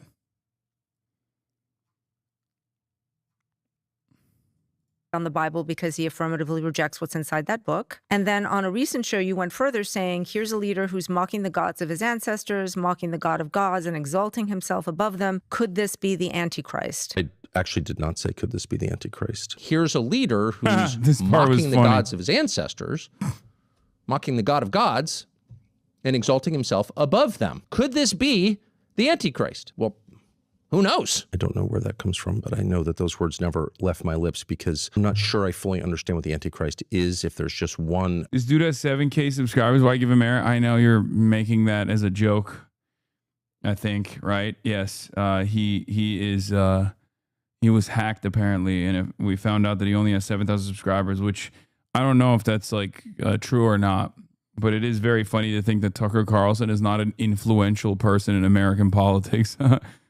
Like aside from however many subscribers he has. Actually tried to understand it. I may have said some are asking that. I'm not weighing in on that because I don't understand it. Just to be totally No, in clear. Revelations, obviously, the Antichrist is named in different Yeah, and not just Revelation, but throughout the New Testament, there are references in the prophets as well. So, but no, I'm not speculating about that. I know that people are speculating about that, but I would say it's enough to acknowledge that Trump, like many leaders through history, is putting himself above God. But even on a more terrestrial level, like to send out a picture of yourself as Jesus has got to be a red line for Christians. How could it not be? It has to be. And I wish that Christians would speak up when he attacks Allah, when he mocks the faith of Muslims. So to be clear, though, that was not what you were suggesting. If I thought Trump was the Antichrist, I would just say so. The defending Islam part is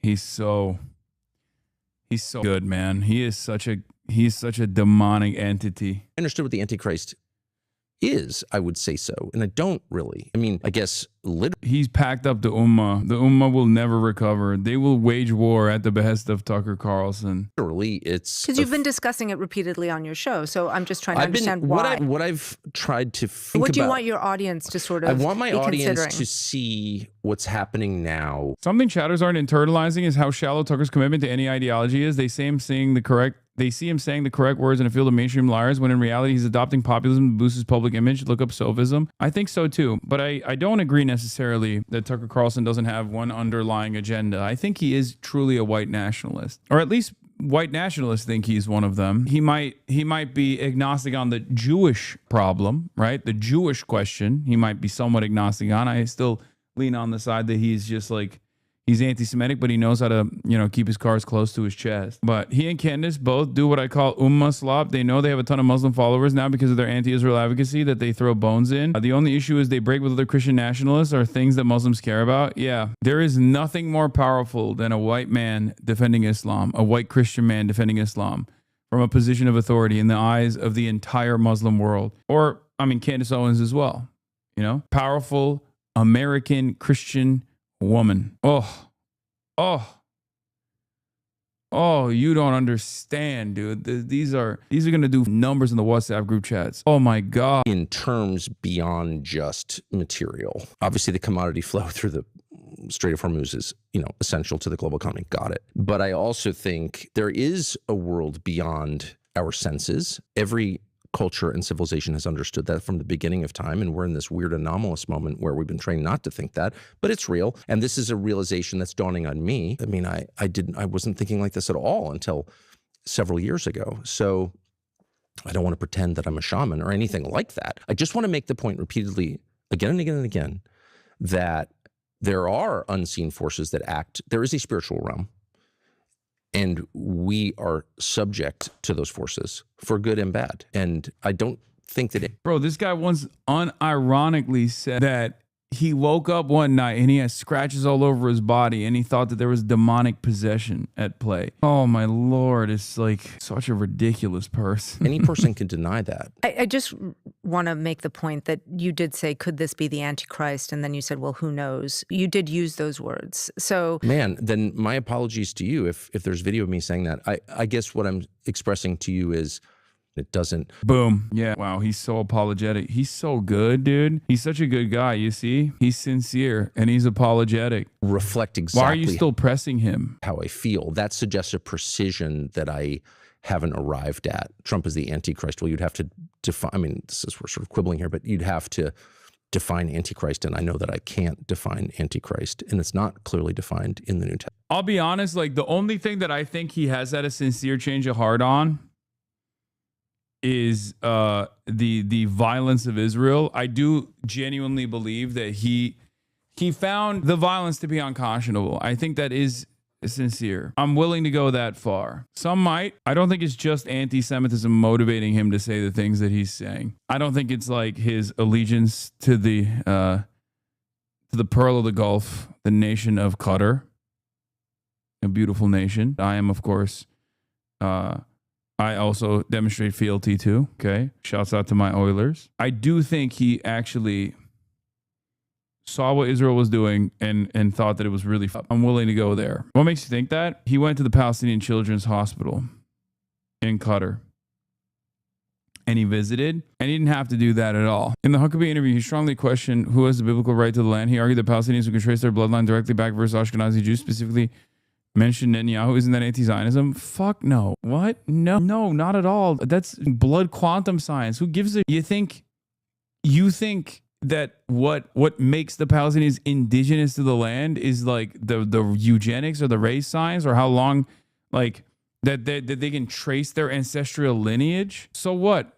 So what if Benjamin Netanyahu and his ancestors 3,000 years ago traveled from the land that we now know as Israel to Poland? Do you think that gives them more right? Chatter is right. It's Zionism. No, that's a silly argument. Anonymous gifter, thank you for the 100 gifted subs. As soon as I said my life for Qatar, do you guys see that? That's why I do it, baby. No, man. I don't believe in like ancestral rights like that.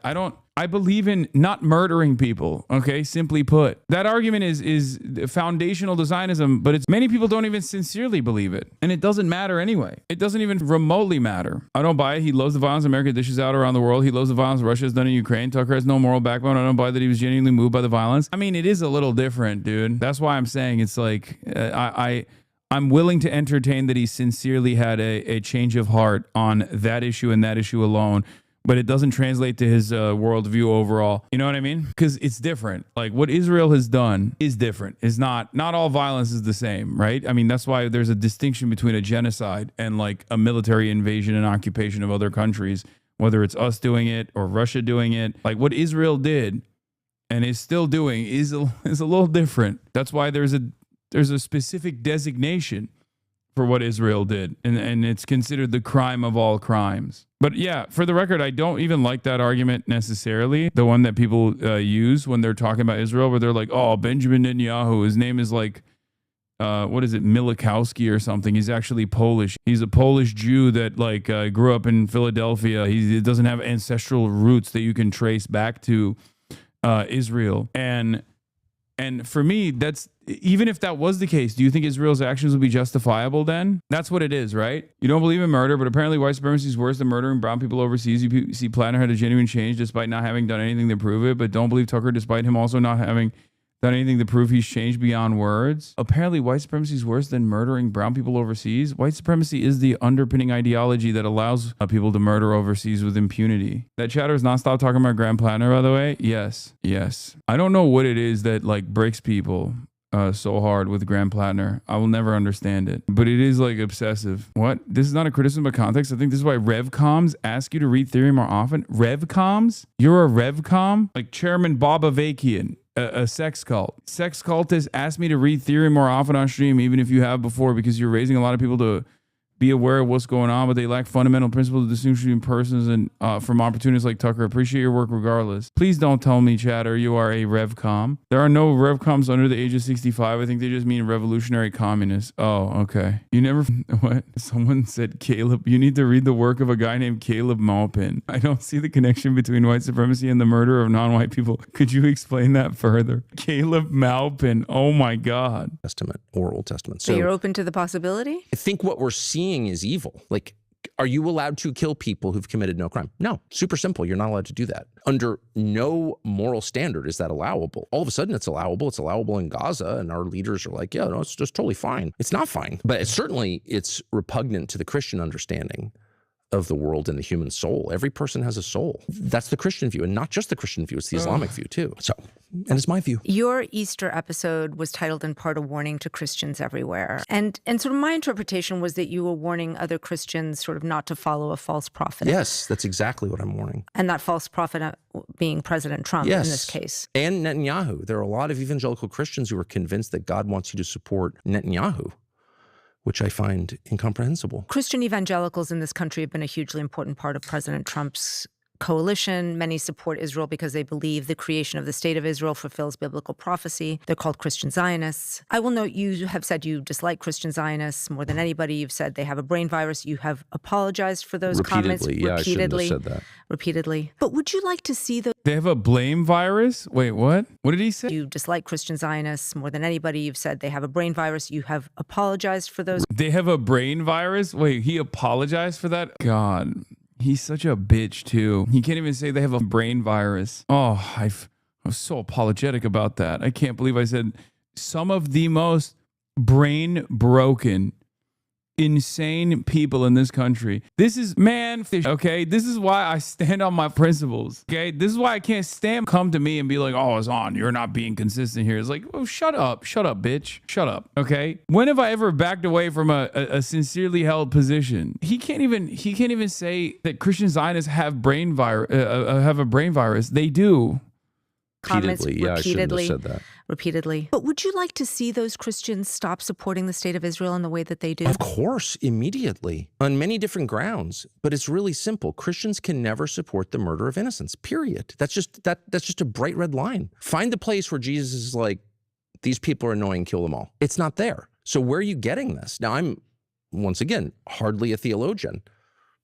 But I just don't know. And I've asked many Christian Zionist leaders who will speak to me. Now it's just like, they won't talk to me. But I certainly asked Ted Cruz this. I asked Mike Huckabee this. I tried to ask Franklin Graham. But I sincerely want to know where this is coming from. It can't all be from the book of Esther. Well, I mean, you did have exactly this contentious interview with Ambassador Huckabee. He's the ambassador to Israel, where you talked to him about Christian Zionism for quite some time. And in that interview, it's very interesting. I'm a former Israel-Palestine correspondent. You were pressing him on if the modern state of Israel as a homeland for the Jewish people today has legal or biblical legitimacy. You were sort of questioning him on this idea, and you went round and round on this for quite some time. And I was just wondering what you were trying to get at there.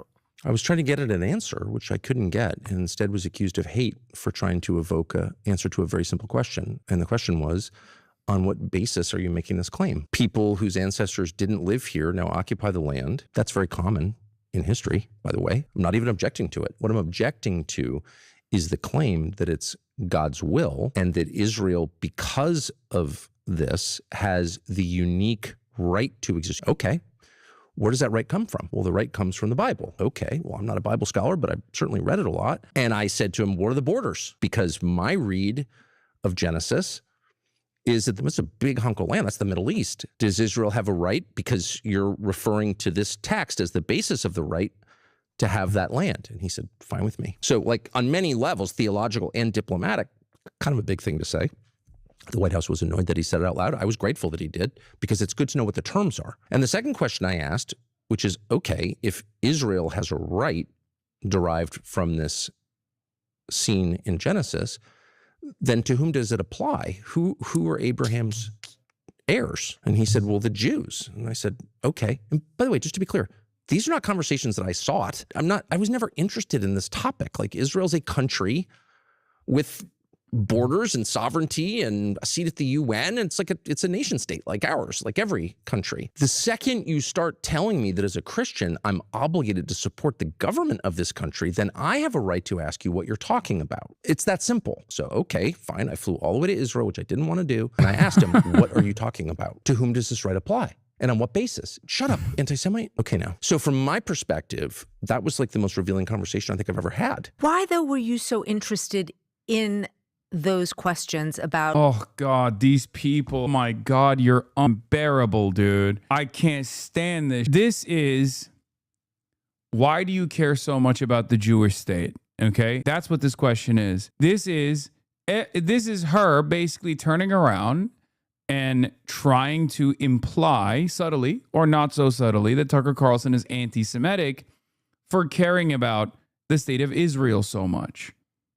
Okay, that's what this is. We jokingly refer to it as like Israel, tiny nation, size of New Jersey, but that's precisely what this question is. Okay, I've heard it a million times over. I've heard it from many different people that will sometimes not even, do the decent thing and try to soft pedal the question and immediately be like, you care so much about Israel, even though it's not doing anything special because you're anti-Semitic. That's what this conversation is. Why? Because we're now in a war which is in the process of destroying the United States economy and getting Americans killed because Israel pushed the United States president who caved. I'm not giving him a pass, but that's just a fact. That's what happened. I saw it. And Israel has that power in our Congress, not because we have so many Jews. I don't know how many Jews live in the United States, fewer than 10 million, I think, but because we have tens of millions of evangelical Christians who unquestioningly support Israel. Oh, dude, this is like early days, okay? This is like early days Hasanabi retorts right here. It's true. It's not wrong for him to say this. It's technically correct. But it is very funny for him to just be like, well, there's a lot more Christian Zionists. There's a lot more evangelical Christian Zionists, and they show tremendous loyalty to the state of Israel. A lot more of them exist than Jews in this country. It's like he's rolled back the tape, okay? He's been watching old Hasanabi hits from early on. Yeah, aping my 100p. Oh, my Lord. Because they believe it's their theological duty to do so.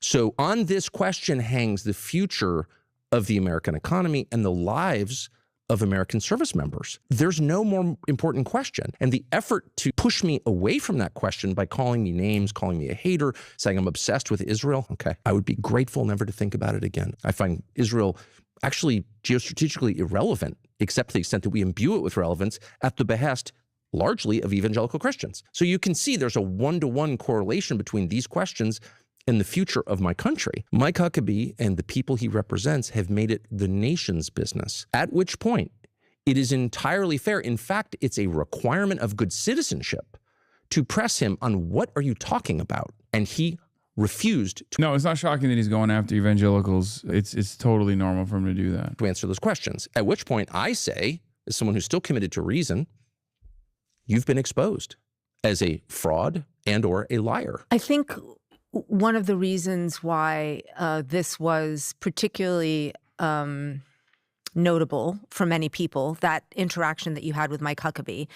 And the reason you in particular got so much pushback is because there is an enormous sensitivity around Israel being the homeland of the Jewish people. Oh my God. Oh my God. I'm Brian Kilmeade. I'm Brian Kilmeade. I'm Brian Kilmeade. I'm Brian Kilmeade. I'm Brian Kilmeade. I'm Brian Kilmeade. Oh my God. Who cares? Are you serious? Do you hear yourself? Oh no. This colonial outpost that is an apartheid state filled to the brim with ethno-religious supremacist values that has conducted a genocide is also, I'll have you know, the very special emotional support apartheid state that's conducting a genocide. For many people, why don't you think about their feelings? Oh, I'm sorry.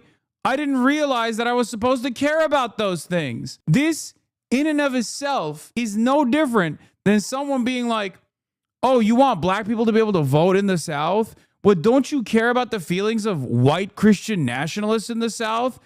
They could feel really, they feel like their rights are being encroached on if you actually bring this up, if you actually advance this position. Okay? Who cares?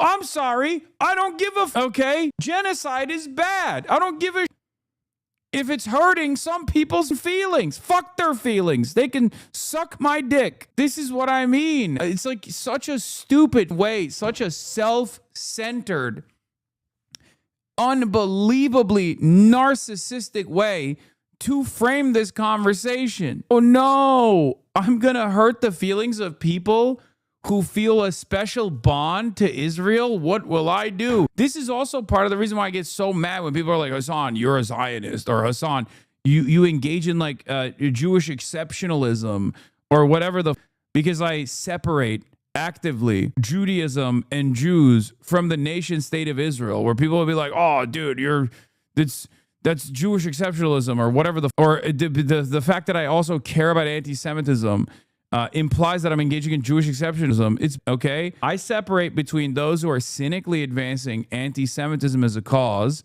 in an effort to deflect away criticisms of Israel, valid criticisms of Israel. Okay. And I know every dumb loves chirping at this very moment. Okay. And goes, oh, not gonna lie, it's kind of true though. Yeah, totally, dude. You're right. We should actually be anti-Semitic. We should actually be anti-Semitic. That's the best way to defend Palestinians, right? You're an idiot. My question always is, does this help the cause? Okay. Is being anti-Semitic helping Palestinians? No, it's not. There's no strategic goal there. There's no calculated goal there. It's just untrue and it's stupid. Mons, why'd you block my message? He was bringing up bad empanada. Oh, God. And the attempt to delegitimize that. I have enormous sensitivity about the United States being the homeland of my people and the burial place of my ancestors. I have enormous sensitivity about the future of the United States. Those are my concerns. I'm not dismissing the concerns of any other group, including Israelis or Iranians or Venezuelans or anybody else. Everybody has his or her own set of concerns, but my concerns revolve around my country. And so I'm not going to subordinate my concerns and the concerns of my children to other people's hysteria, no matter what country it is. Why do you think you get tagged so often with anti-Semitism? Because I think there are two reasons. One is I'm not an anti-Semite. And I think that's obvious. I have, and I've expressed this many times, and I'll do so again, I have temperamental and religious objections to anti-Semitism or any hate or discrimination based on bloodline. That is,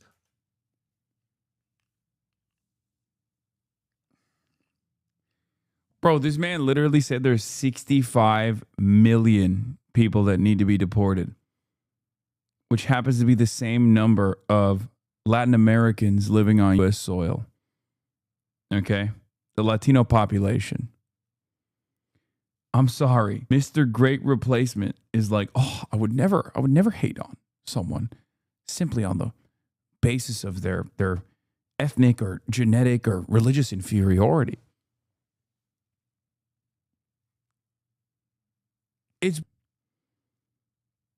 It's complete and utter nonsense, okay?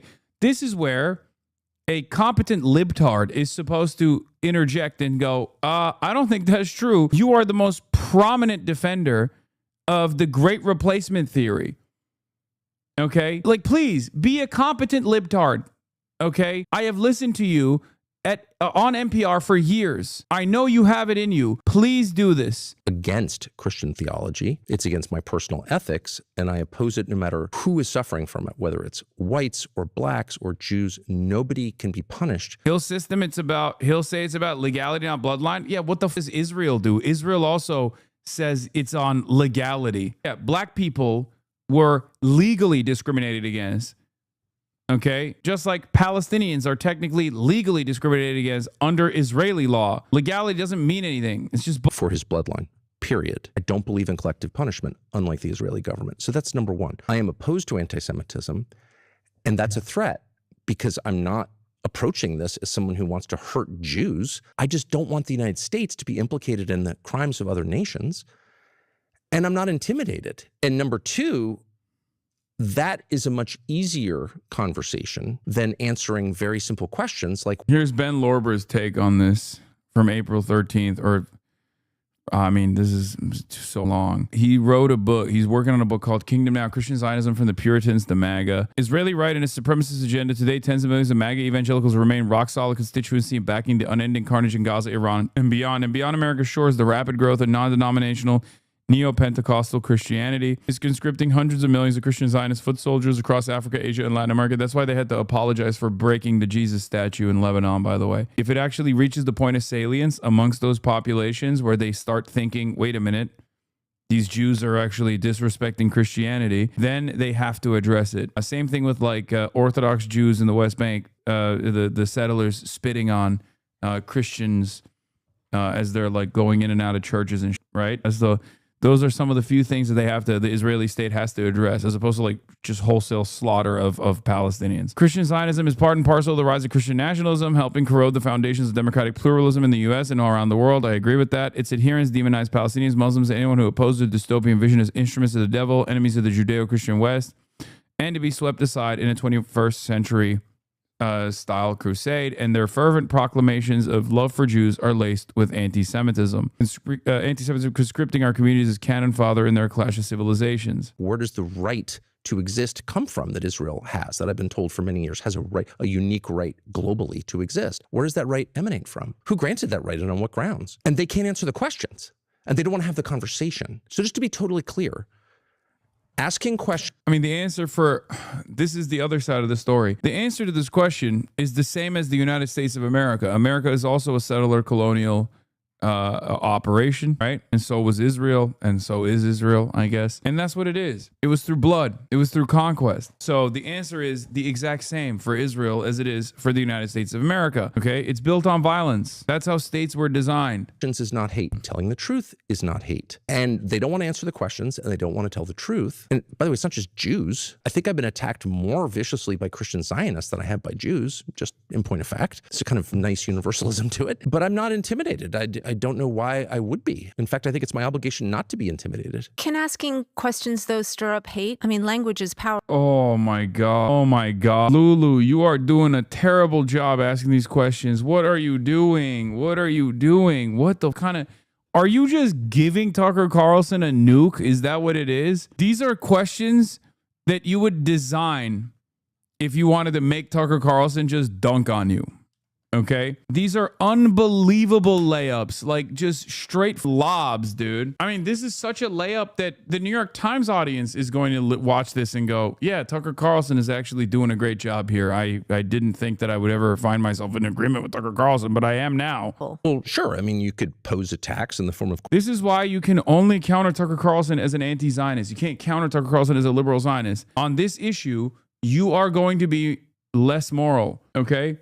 Tucker Carlson is closer to the truth and closer to morality on the issue of Israel than a liberal Zionist. It might hurt people's feelings to hear that, but it's just the truth, okay? And that's precisely the reason why when people actually don't address Tucker Carlson's inconsistencies in his worldview adequately, which only an anti-Zionist can do, an anti-fascist can do this, because if you have any sort of defense of Israel in mind, you're going to get destroyed. You're going to get destroyed because Israel is indefensible. Okay? Israel's actions are indefensible. The concept is already indefensible by 21st century sentiment, right? The notion that, ethnic cleansing had to take place and has to continue for 80 years, and an apartheid has to continue so that, there's a demographic majority that must remain, Jewish demographic majority that must remain, and it's like backed by the state. Everyone understands now that that is an unbelievable crime. So once you arrive at the conversation with that attitude in mind, if that's your primary focus, you're going to get cooked.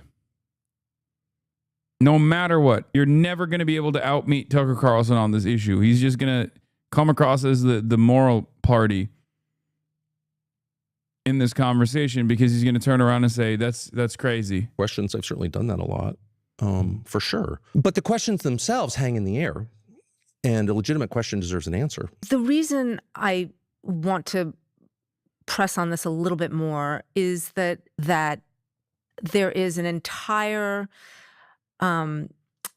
anti-Semitic worldview that has been based on the protocols of the elders of Zion, that there is like this cabal of powerful Jews that controls the world. And, that book was written in the early 20th century, but it, helped the Nazis, and it really has informed a lot of the views of many people today that there is this very powerful sect of Jewish people who want global war and global conflict. And I think that there is a concern that I have, and a real concern. I don't mean this as something that people say to slander anyone, but just a real concern that the rhetoric where everything is blamed on Israel, where Israel has these supernatural powers almost to influence the president, to influence. Oh my God. Oh my God. Oh my God. Oh my God. What a totally ridiculous line of questioning. The previous president, George W. Bush, to enter into the Iraq War, to be involved in assassinations, et cetera, that it has echoes of that, and that people are genuinely. Yeah, well, it's not. Okay. First of all, let me just say, not everything that she brought up is valid, but it sucks that some of what she brought up are genuine things that Israel has done, right? Like, it's not other people's problem that Israel chose to look at a textbook of what not to do and then chose to do those things. Okay. Like, yeah, you're like, oh, well, protocols of elderly Zion dictate that, Jews are, undermining. Jews are undermining American domestic affairs. Okay.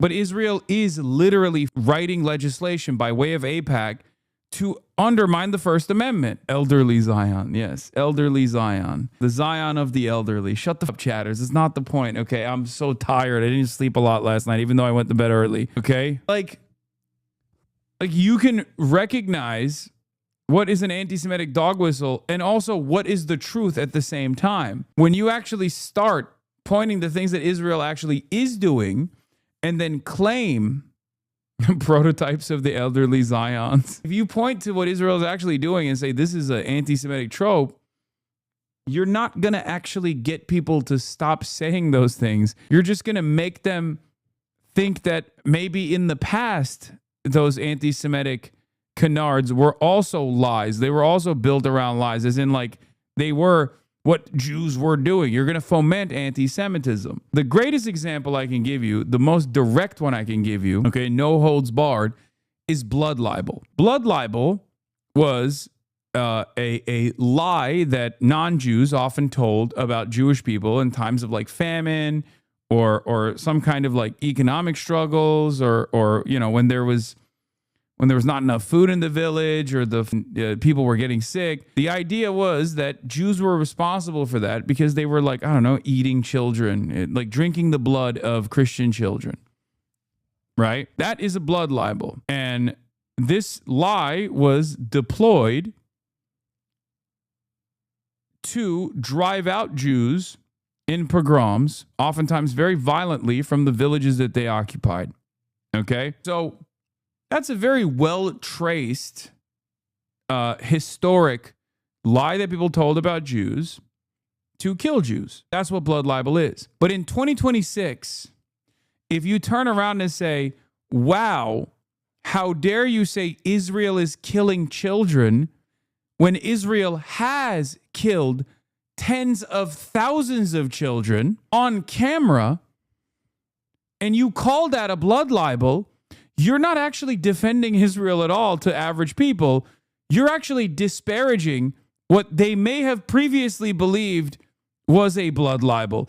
You're diluting the impact of the term blood libel, and you're causing people to no longer believe that, you know, these things that happened to Jewish people historically were even real at all, okay? Because we can see what Israel is doing, especially when you turn around and you tie Israel's actions to Judaism. You're like, no, this is the Jewish state. How dare you accuse the Jewish state of killing children? Well, first of all, you're saying it's the Jewish state, okay? That's you. And I've seen Israel kill children. What am I supposed to believe? You listen to normies who aren't super into politics describe why they're anti-Israel, and you realize most of them have just never been challenged on it by anyone around them or the media they consume. Exceptionally true for Europeans. It's because they see dead kids on their social media. It's not that hard to understand. Or maybe they just decide to stop dialoguing after they realize they're talking to a pro-child murder psychopath. It's true. It's probably what it is too. Israel has literally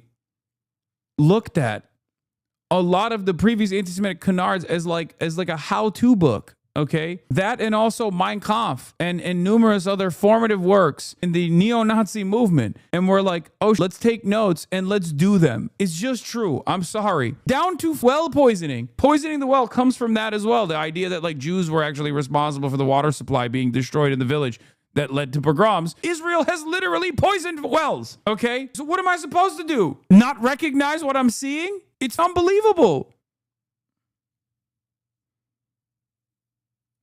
This is not like the moment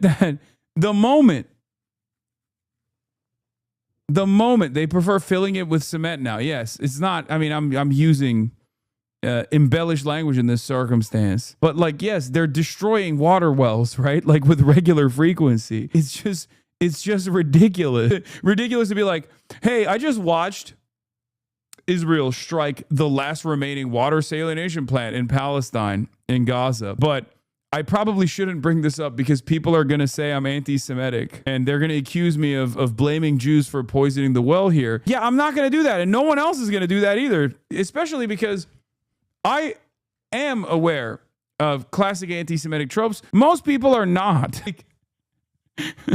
It's not even a thing that they're considering. The average person doesn't go, oh no, I probably shouldn't say this. At most, the average person has, ironically, somewhat of a little bit of a anti-Semitic belief that like you just can't say anything about the Jews, right? Like that's their modus operandi. Normal people in polite company will openly just be like, you can say whatever the fuck you want, just don't say anything about Jewish people because you'll lose your job. That is the attitude. Right? And that attitude is, there's plenty of evidence to suggest that attitude is somewhat correct. But that doesn't mean that they don't think these things. And if you lean into it over and over again, they're going to think those things not just privately, but publicly too, and loudly sometimes. And for the record, if I believe those things, I wouldn't say what I'm saying. Okay? Like, I don't think that's I don't think that's the adequate way of looking at this. Right? I think you should always just say the truth. Always. But what a lot of people have had, like a lot of the opinions that people have had for a very long time is this notion that, and this is from what they've observed, you are privileged enough to be able to live like that? Yes, buddy. I'm at the peak of privilege. Yes, I am. You're not wrong. But also at the same time, look around, okay? Look at what I've been dealing with for the past 3 months. I wouldn't say it's a very privileged position, okay? Holy I don't know if you know this, but there's a current bill in Congress, okay, that has my name on it, it's bipartisan. To say that I'm like unbelievably privileged and therefore suffer no consequences for saying the truth is a little ridiculous, don't you think? Also, everyone on the timeline is anti-Semitic now. I don't think that stigma is as brutal as it used to be. There's still institutional stigma. A big part of the polite company social stigma has gone away because Israel hit that button too much. Defenders of Israel kept spamming it for the last 3 years as Israel carried out a live stream child holocaust in front of our eyes. And then anytime someone had a negative opinion about that, they kept hitting that button over and over again. Anti-Semitism, anti-Semitism, anti-Semitism. And of course, you know, after the 10 millionth time that they tried to spam that button, people started going, all right, if you say that about everybody, I don't believe you anymore. Well, what the fuck is this? Shut up. My new photo on Wikipedia, here it is. Yes, I see it. It's great. Thank you. Where's my fucking controversial? Where's my controversies? Oh, there it is. Gaza war. Oh, yeah. Have you guys noticed something, by the way? I used to pack these up. Look at the year that this stopped. It's been 3 years. It's curious. I wonder what happened. 0 awards. I guess I fell off. I mean, I don't give a shit. But it's just it's just interesting. Nominations and victories galore. And then done. I guess it's because I stopped gaming. Yeah, why didn't they give me the Trinity Award? I did win one, but it was Irish, so I guess it doesn't count. Check what categories you're in the bottom. Where? What do you mean? Where are the categories? 1991 births, living people, American activists of Asian descent, American activists for Palestinian solidarity, American anti-capitalism, American anti-Zionist, American left wing, male feminists, American Marxists, American people of Turkish descent, political commentators, American Twitch streamers, California socialists, critics of conspiracy theories, HuffPost writers and columnists, news YouTubers, people associated with the 2025 New York City mayoral election, people from New Brunswick, New Jersey, people of the Gaza war, Rutgers University, streamer awards winners, streaming awards winners, Young Turks people, University of Miami alum, YouTubers from California, YouTubers from New Jersey. Okay, that's fair. By the way, dude, the Core Boys got a new pad for the Core Crib. It looks lit as... Yeah, why am I... One of the categories that I'm not associated with is sex symbol. Okay. Sexy hunk of man category. I'm in the living people. What the does that even mean? That's a thing? They have a living people category? Okay. That seems strange. Let's keep going. That it opens the door to this idea that has been debunked and has been used in, you know, absolutely vicious ways to annihilate an entire people. Conservapedia? What the fuck is that? Quite sure. God, I was so mad. I went on a tangent about and this. Debunked and has been used in, you know, absolutely vicious ways to annihilate an entire people. I'm not quite sure what that means. Let me tell you my concerns. My main concern is the destruction of the United States. And that is in no way to minimize anyone else's concerns, but I have a right to that concern. And I will not have my own concerns hijacked. I will not submit to being told what my concerns should be. I'm an adult man who pays his taxes. I have a right to come up with my own hierarchy of concern. And at the very top is the destruction of my country, which I've lived in for 56 years. And I know that it's not better than it was. And it's not getting better than it was. And there are many reasons for that. One of them is this war, but there are many others. And so people say, well, I'm really concerned. Well, I am really concerned too. I'm really concerned that the Prime Minister of Israel and his many cheerleaders in American media, including at the New York Times, if I can say, pushed the U.S. government into a war that hurts the United States. That's my concern. And I would say that's at least co-equal with anyone else's concerns. So that's the first thing I would say. Second, as to the Elders of Zion or whatever, I don't know what that is. I've heard references to it. It's like a czarist forgery or something. I guess I'm just wondering what the line is for you. The line for me is the truth. What is actually happening? Between criticism. I mean, this is, by the way, a very difficult line. I am in no means purporting to understand necessarily where it is. I'm curious for you where the line is between criticism of the state of Israel and how that could be perceived as feeding into anti-Semitism. Well, it breaks my heart that it is perceived that way, and that's the product. That perception is the product of a decades-long effort to conflate anti-Semitism with any criticism of the secular government of Israel. Okay, so the IHRA definition of anti-Semitism lists 11 examples of anti-Semitism, and that's been adopted globally. 40 different governments have adopted it as their standard of what anti-Semitism is, and 2/3 of the examples are criticism of Israel. So, you know, I don't get to write these standards. I also don't have to abide by them, and I reject. Bro, I swear they're way harsher with me. than they are with Tucker, by the way. Like these are just softballs that are such easy dunks under the veneer of charitability from the New York Times. You keep navel gazing over where the line stands, Lulu, while Palestinians are starved and bombed. Yeah. It's just, I've never got, like, dude, when people talk, even when it's like a friendly conversation that I'm having with like a non-contentious reporter, even if it's a huff piece that they're writing on me, I have to address way more cynical smears than Tucker Carlson is addressing here. Now, part of that is because Tucker is a much more experienced media demon than myself. He's been doing this for almost as long as I've been alive, let's be real. And therefore, he's shaped his commentary in a way to never step on any landmines. But also because Tucker Carlson's worldview is different than mine, where he is an America first, American exceptionalist, right? I don't treat America as an exceptional country. I want America to potentially be an exceptional country one day, but it's truly not an exceptional country currently. And how do I make this about me? I'm a prominent critic of Israel that's been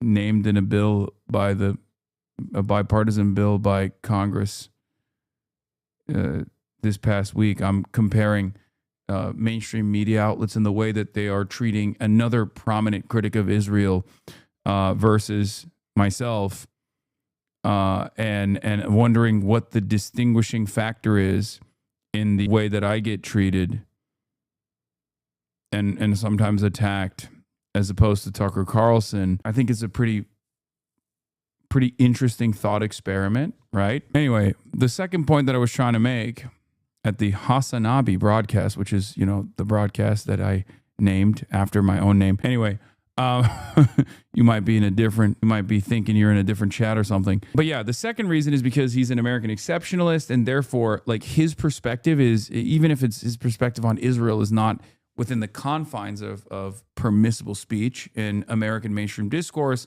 he's a lot closer to the edges of permissible speech than I am, especially because I will often go so far as to explain the ways in which the resistance front is formed against Israel and against America at times, right? So that really pushes a boundary that I think many Americans are not very comfortable with, and certainly mainstream media is not very comfortable with. And last but not least, I'm Muslim and Tucker Carlson is a WASP. So I think that's what it is. I think that's like the worst aspect out of these three, because there are others who do the first two and don't get the same treatment. So I'm inclined to believe that it might have something to do with my background. So yeah. As ludicrous, out of hand, the idea that the criticism of a secular government is the same as criticism of an entire ethnic group, many of whom do not support that secular government, many of whom reject that secular government, and a lot of those I know personally. So you're just not going to get me on board with the lie that criticism of Netanyahu is hatred of all Jews, because it's not. And I don't care how many times someone repeats that to me.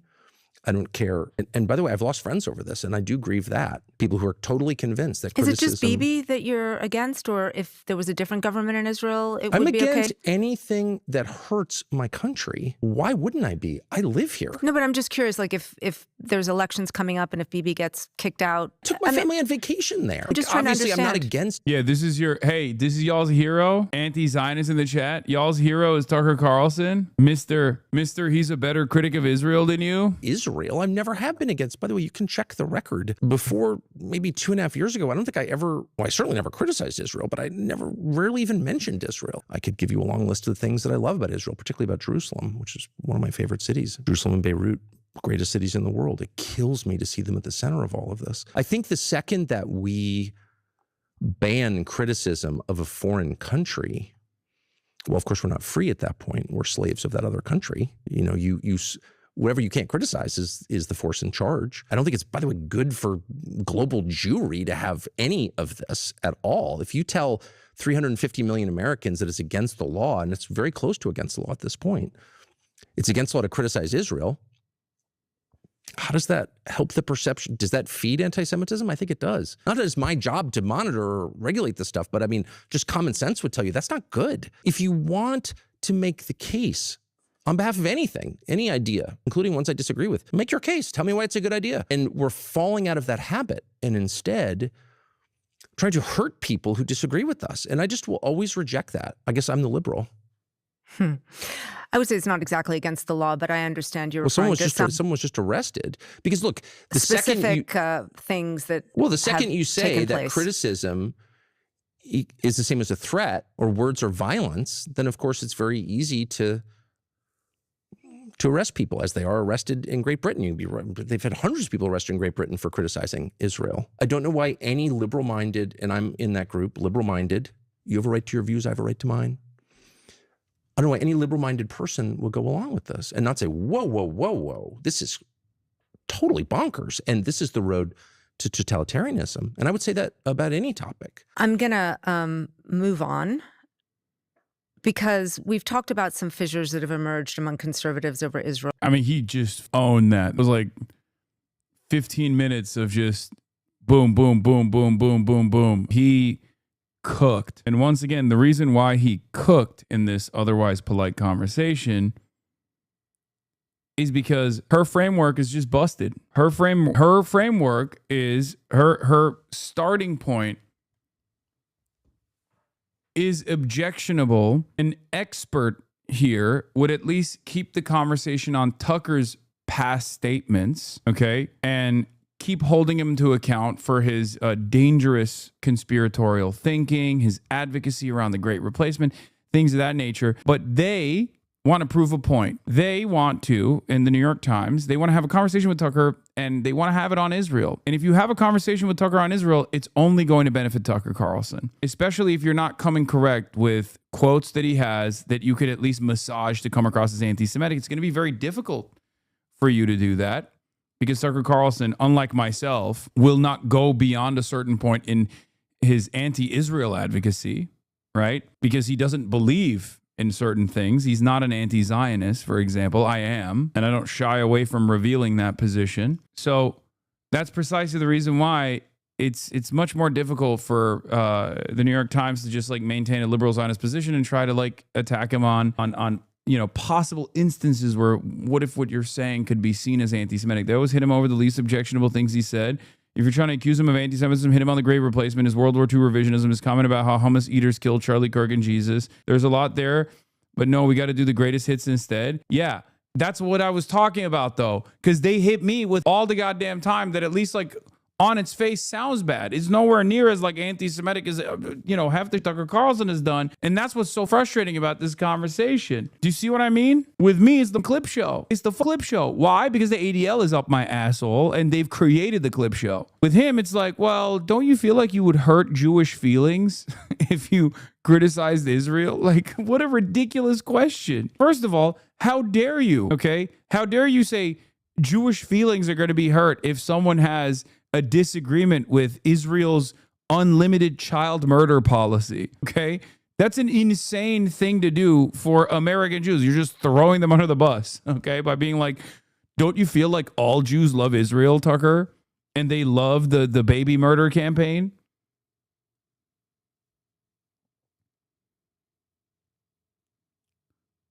You sound like a hater at this point. I'm just saying, Tucker Carlson has said a lot of heinous. He is a white nationalist. Maybe some of you guys don't mind that. I do. On the war, right? You've talked Fissures, about, yeah, it's sort of blown up. Yeah, and I want to dig into that because earlier this year you told Megyn Kelly that there is, quote, a huge scramble, and you said, I'm in the middle of it to define what the Republican Party is after Trump. Yep. So boil down the scramble for me. Are there two sides? I lost that scramble. I mean, is it driven by ideas, personalities? I mean, something else? Like, what do you see happening? Look, I mean, there have been disagreements over foreign policy within the Republican Party for it's just crazy to have really the most prominent defender of the Great Replacement theory sitting across from you. There was no disagreement at all. It was a neoconservative party completely. I was part of that. For sure, and unthinkingly, and then unwillingly, but whatever. But since 2015, there's been this kind of debate like, well, what is the appropriate use of American power? And what is our relationship with Israel? And those have been sort of sotto voce debates. But it's only with this full regime change effort against Iran that they've become untenable. Like you can't. I mean, my own view is I'm always happy to eat with and talk with people I disagree with. Again, I guess I'm the liberal here, but there is a strong sense among the neocons who've completely taken over the Republican Party that anyone who disagrees cannot be allowed, like literally in the White House. Okay, I don't make these rules. I feel sad about it for a bunch of reasons. I would say as a political matter, the constituency for that is very small. There aren't 150 million people in America who are really excited about the Iran war or who are ever going to be excited about that. So you're dooming your party to irrelevance when you do that. I don't know why they would want to. They hate Trump. The neocons hate Trump. I've always hated Trump. I had a first row seat to this, and now they've destroyed him. And I told them that. I said, these are people who hated you from day one. They couldn't control you. They hated you for that reason. What you said about the Iraq war inflamed them. It humiliated them, and they want to destroy you, and this war will destroy you. I said that point blank right to him. And it's true, and it's, I think, proven true now. And what do you mean about you being in the middle of it and losing the scramble? Well, because Charlie Kirk and I think we're the only people, I'm confident in saying we're the only people in June of 2025 to say to the president, this is a very bad idea. People pushing this are trying to get you involved in a regime change war. You've campaigned against that. Don't do this. And then on September 10th, Charlie was murdered by a lone gunman. So by the time this latest round happened in January and February, I think I was the only person who said that to Trump for a bunch of reasons. So now it's, we know who won. Really convenient for the other guy who agrees with you to be dead so you can pretend. No, Charlie Kirk has openly said things. Charlie Kirk has openly and aggressively demanded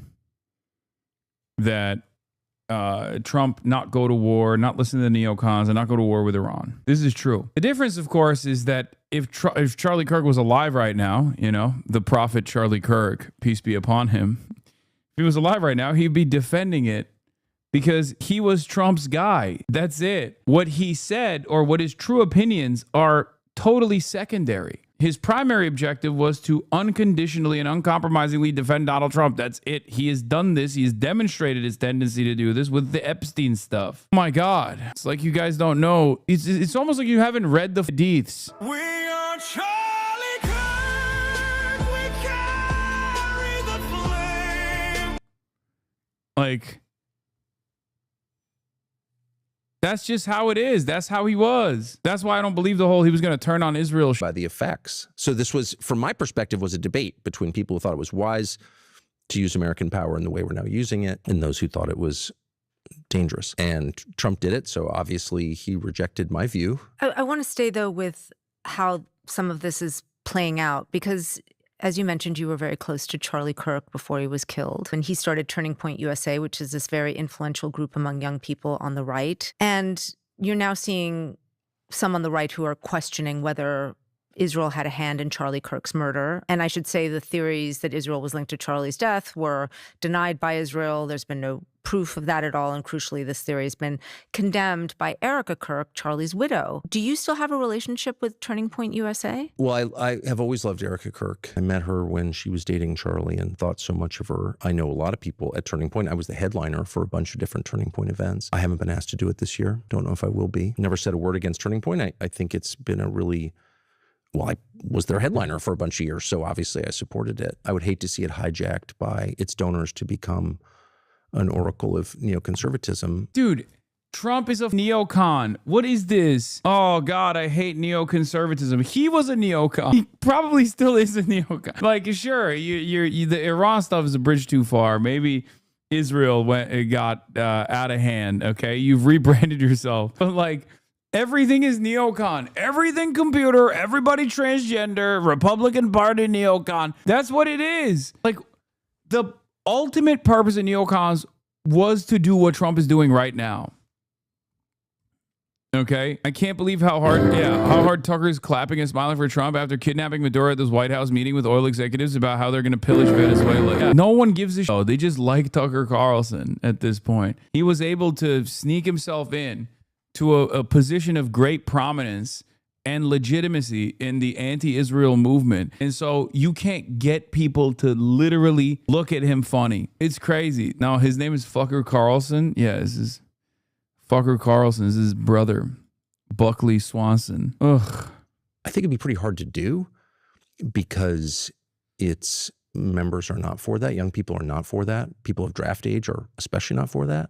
I mean, when was the last time you spoke to Erica Kirk? A couple of weeks ago by text. So my concern, and this is not about Erica Kirk or... Do you think he repeatedly called himself a liberal in this interview to get some blue points? No, he is a liberal. He's right. Tucker Carlson and like the overwhelming majority of modern Republicans are also liberals, as like in the political theory. In the American sensibility, liberal just means like the gay version of what the political theory of liberal is. So he is a liberal. Of course, Reagan was a liberal. That's what liberalism is. They are all liberals. Americans are primarily liberals, okay? In the political science sense, the people that we refer to as liberals are just like a little bit gayer than the other version, which is anti-gay, but still very liberal, okay? They're capitalists. They're pro-capitalist. Yeah, liberalism equals market primacy is a great way to put it. Now, I think the changes that are being made currently, there are some people who are post-liberal. I think we're moving in that direction in the Republican Party. They're not fully there yet. They haven't self-identified as something different. They're not like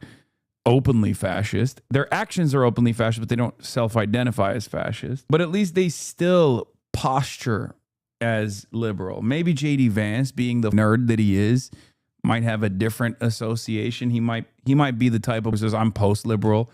You know, but like Tucker Carlson will call himself a liberal, even though he is a fascist. But these guys' foundation is still very much so liberalism. Andrew Colvat or any of those people with whom I've never had a crossword and hope never to have a crossword. But my concern more broadly is about the investigation into Charlie's murder, which was short-circuited by the FBI. And I'd like to know why. And I don't care to be screamed at for asking that question. It's a legitimate question, and we know that. Well, I know that for a bunch of reasons, but the public knows it because Joe Kent said it out loud and explained it. He's the head of the National Counterterrorism Center. He's an ODNI, and he was told by the FBI that he could not investigate it. And as a friend of Charlie's, I'm not going to be intimidated into saying the following, which is on his phone, though? I'm not saying. Who, Tucker Carlson, or are you talking about me? Does it look like I'm on my phone? What the f are you talking about? Oh, you mean he's on his phone like Tucker is? He's just looking at his phone on the table? The guy who's been arrested didn't pull the trigger? There's been no trial. He was obviously handed over by his father. Do we know that? I don't know what I know because there hasn't been a trial yet. And again, it's like so many things. And it's not just Israel. It's not just Charlie Kirk. It's the existence of NATO or the way the economy is structured. Why is capital taxed at half the rate of labor? Like, that's a question that bothers me. In every case, shut up, socialist, racist, conspiracy theorist. It's like, I'm just too old for that. Why don't you answer the question? That's my job. Do you think Turning Point's influence has... I hate when he emotes. I find that to be so terrible, honestly. It's just terrible. Waned since Charlie's death? I haven't the faintest idea. I do think that, I agree with most Americans when I say I think this war is a disaster. It's impossible to see how it helps the United States. And, I would like to see all self-described conservative groups pressure the president, as Charlie did, to minimize the damage. And I hope Turning Point is working on that. I don't know the answer, but I certainly hope they are. I can't. Yeah, so they should. I can't say confidently Charlie would be working to do that. Obviously, Turning Point is just one organization trying to reach youth on the right, but you also have Nick Fuentes, the far-right white nationalist influencer who's called Hitler effing cool, who also has a huge following among young right-leaning men. How do you see Fuentes in terms of the future of the right? It's so hard to know. I'll tell you my instinct on it. Most of the debates about race, ethnicity, religion, to some extent immigration, are less resonant long-term than debates about economics. I think the main frustration among young people is not just that the composition of the country is changing too fast, which it definitely is, but the main concerns are about the lack of economic opportunity for American young people who are totally screwed at like a more profound level than people acknowledge. Older people do not acknowledge that. I had dinner the other night with a bunch of kids from Stanford, really smart. They're at Stanford. And one of them said, oh yeah, his best friend just graduated with a degree in computer science last year, has not been able to find a job. Stanford computer science can't find a job. So that's like a window into the total destruction of the economic opportunity for young people. And the what looks to me as a non-economist like the true horror. Here comes white replacement theories and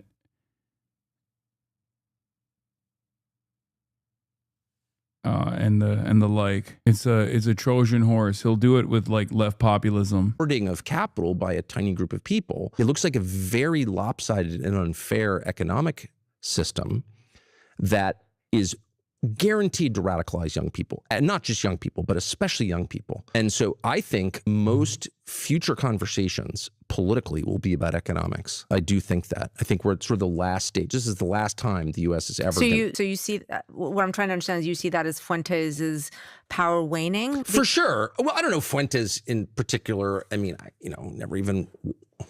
Wasn't even aware of Fuentes. I mean, again, I'm just in a different world, right? Okay, so I read the New York Times or whatever. Like, I'm just older, okay? So I'm not an expert on Fuentes' reach or even what he's saying day to day. I really don't know. But he has been caricatured as a race guy, which he may be, by the way. It was like mad about the Jews or black. I mean, he interviewed him, so, and I do feel like,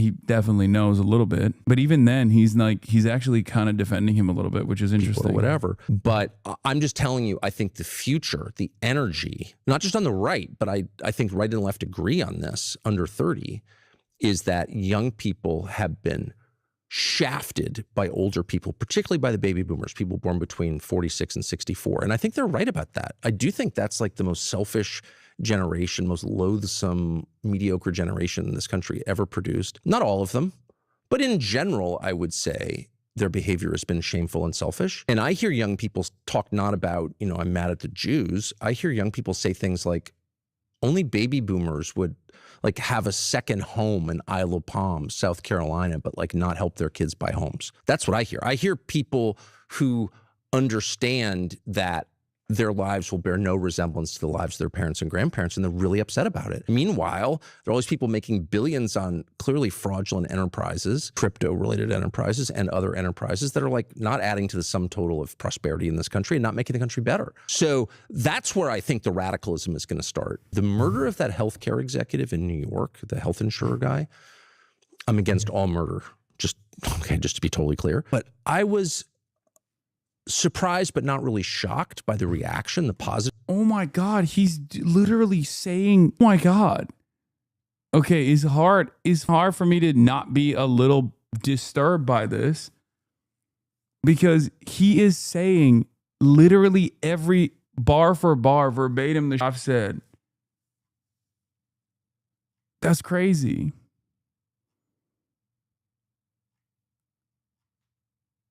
That's crazy. Reaction. All these kind of normal looking people on the internet are like, I'm glad they killed him. They don't even know his name. However, that reflects this revolutionary frustration. And I do think it's revolutionary. I think one of the reasons that Trump is apparently going to make weed legal is just so we can lower testosterone levels even more. Just make people more passive. Have some more benzos. Like, it's fine. It's totally fine. And then he just flips it back to he just flips it back to social conservatism. And a prohibitionist attitude. Incredible. I guess that's a way to redirect it, I can't. Look, I'm tired. I know half day Hasi. I know I've done only 1 hour today. I mean, only 7 hours, sorry. 1 hour off from 8 hours. But